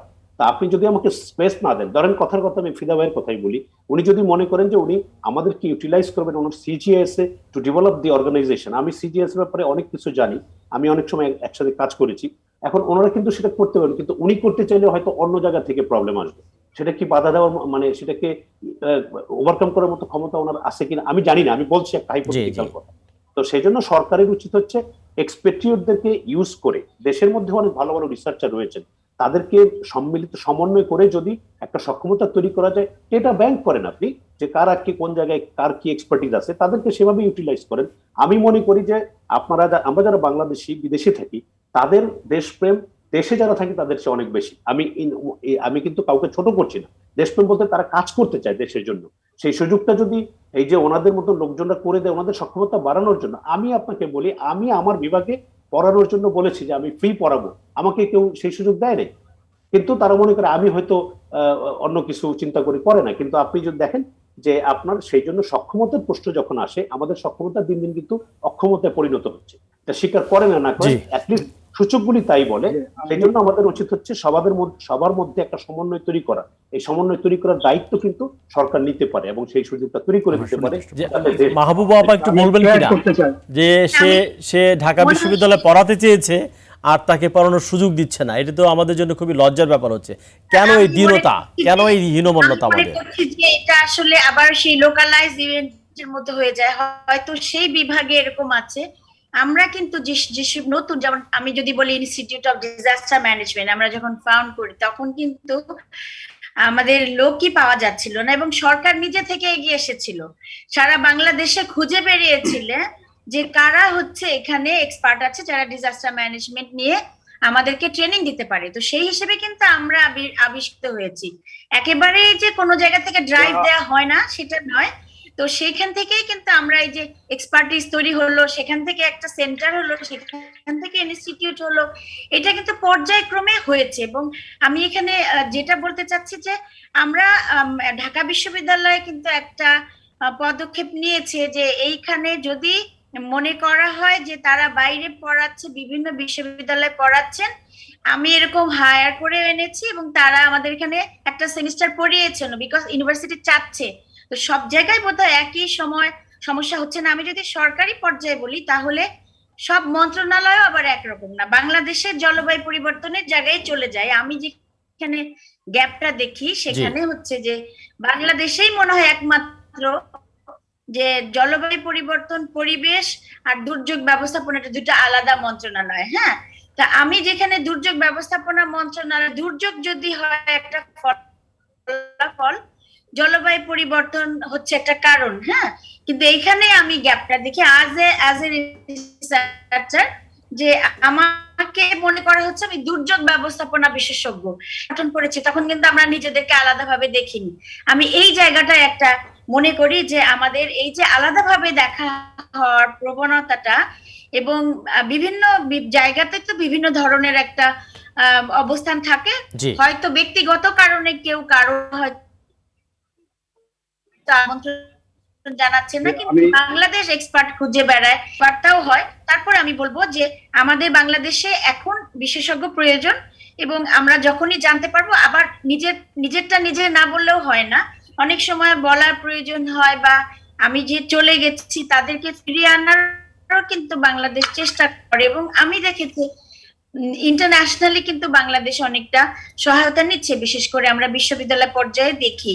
আমি মনে করি যে এটা আসলেই দরকার, এটা প্রয়োজন, এবং এইভাবে আমরা কিন্তু অবশ্যই ডক্টর কামরুজ্জামান যদি বলেন আপনার কোন সুনির্দিষ্ট প্রস্তাব কিংবা সুপারিশ যদি থাকে।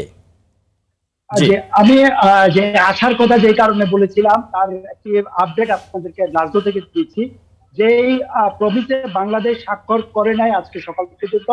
আমরা এই টকশোতে থাকার মাঝামাঝি বিরতিতে আমরা তথ্য পেয়েছি যে বাংলাদেশ সরকারের পক্ষ থেকে চিঠি দেওয়া হয়েছে 12 তারিখের ভিতরে বাংলাদেশের নামটা ওখানে ইনক্লুড করার জন্য। এটা আমি মানে একদম নির্ভরযোগ্য তথ্য উৎস থেকে পাই না, কিন্তু আমরা জেনেছি এটা। যদি এরকম হয় আমরা এটাকে সাধুবাদ জানাই। ধন্যবাদ। দ্বিতীয় যে বিষয়টি সেটি হলো এইখানে যে একটি গুরুত্বপূর্ণ বিষয় আমরা আলোচনা করি নাই, সেটা মাননীয় প্রধানমন্ত্রী তার বক্তৃতার 6 দফা যে দাবি উল্লেখ করেছেন, সেই 6 দফার ভিতরে খুব সুন্দর একটি প্রস্তাবও দিয়েছেন, সেটি বাংলাদেশ অলরেডি কাজ করছে। সেটি হলো মজিদ ক্লাইমেট প্রসপারিটি প্ল্যান, এবং যেটি বিশ্বের কাছে কিন্তু নতুন, এবং মাননীয় প্রধানমন্ত্রীর এই প্রস্তাবটি কিন্তু বিশ্ব দরবারে যথেষ্ট সাধুবাদ পেয়েছে।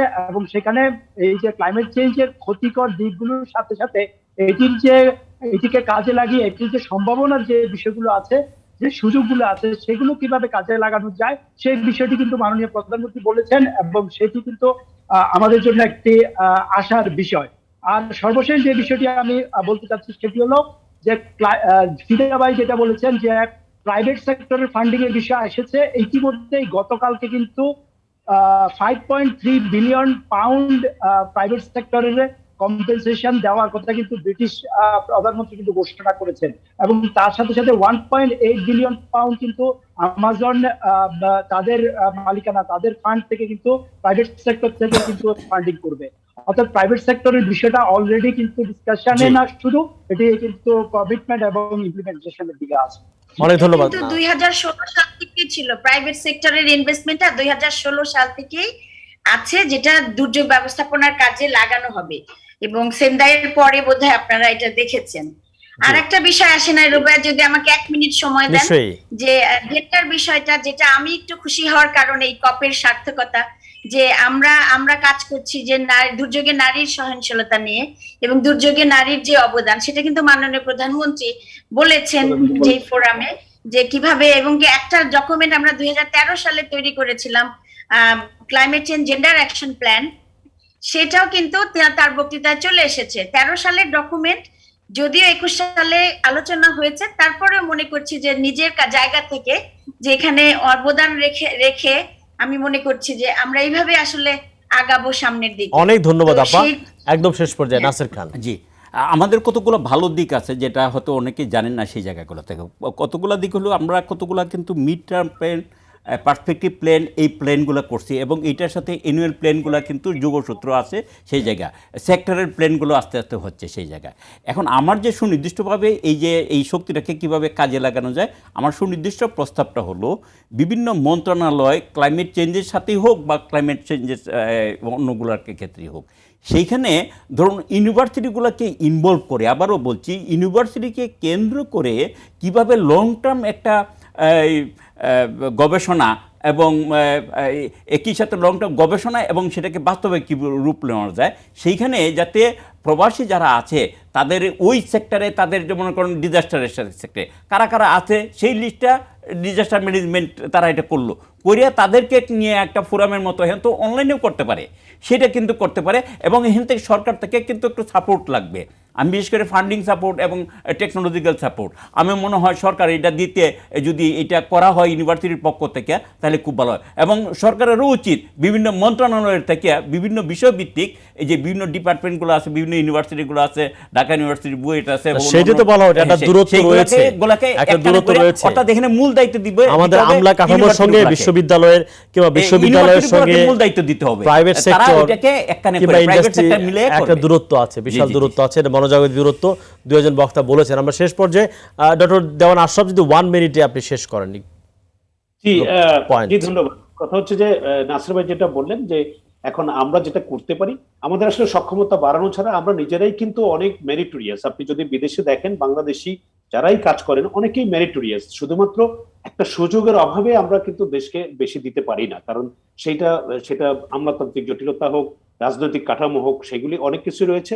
প্রধানমন্ত্রী আজকে ভালো বলেছেন যে ওই গ্লাসগোতে উনি বলেছেন যদি বিনিয়োগ করেন যত বাধা আছে আমরা দূর করার চেষ্টা করব। আমি মনে করি যে যদি আপনার এক্সপেট্রিয়ট এবং দেশে যারা রয়েছেন, আমি যে জিনিসটা পারি, আমার এক্সপার্টিস যদি আপনি নিয়ে দেশকে ডেভেলপ করতে পারেন, হোয়াই নট, আমি তো সেটা দেওয়ার জন্য রেডি। এখন এরকম অনেকেই রয়েছেন, এই সুযোগটা যদি সরকার করে দেন এবং আমাদের যারা বিশ্ববিদ্যালয়ের নীতি নির্ধারক রয়েছেন তারা যদি সবাই করে দেন, প্রাইভেট পাবলিক পার্টনারশিপ মিলে যদি কাজ করা যায়, ডেফিনেটলি সক্ষমতা বাড়ানো সম্ভব। কারণ আমরা তো আর বাইরের কিছু না, আমাদের প্রযুক্তিগত যে দক্ষতা সেই দক্ষতাটাকে নিতে হবে। আমার যে প্রযুক্তিগত দক্ষতা আছে সেটা যদি সিজিএস নিয়ে কাজ করতে চায়, ওয়াই নট, কারণ সিজিএসও বেনিফিট হবে, সেটা আমারও বেনিফিট, আমার ভালো লাগবে, আমি দেশকে দিচ্ছি, এরকম প্রচুর মানুষ পাবেন। আমাদের উচিত হচ্ছে সরকারের এই অনেক ধন্যবাদ আপনাদেরকে আসবার জন্য এবং এই গুরুত্বপূর্ণ বিষয়ে প্রশ্ন এবং উত্তর উত্থাপন করবার জন্য। অনেক ধন্যবাদ সবাইকে। প্রিয় দর্শক, আনোয়ার ইস্পাত নিবেদিত বিশেষ আলোচনা অনুষ্ঠান গোল টেবিল আজ এ পর্যন্ত। আগামী সপ্তাহে আবারও দেখা হবে। সবাই ভালো থাকুন, সুস্থ থাকুন, টিকা নিন এবং আমি যেভাবে মাস্ক ব্যবহার করি সবাই সেভাবে মাস্ক ব্যবহার করুন।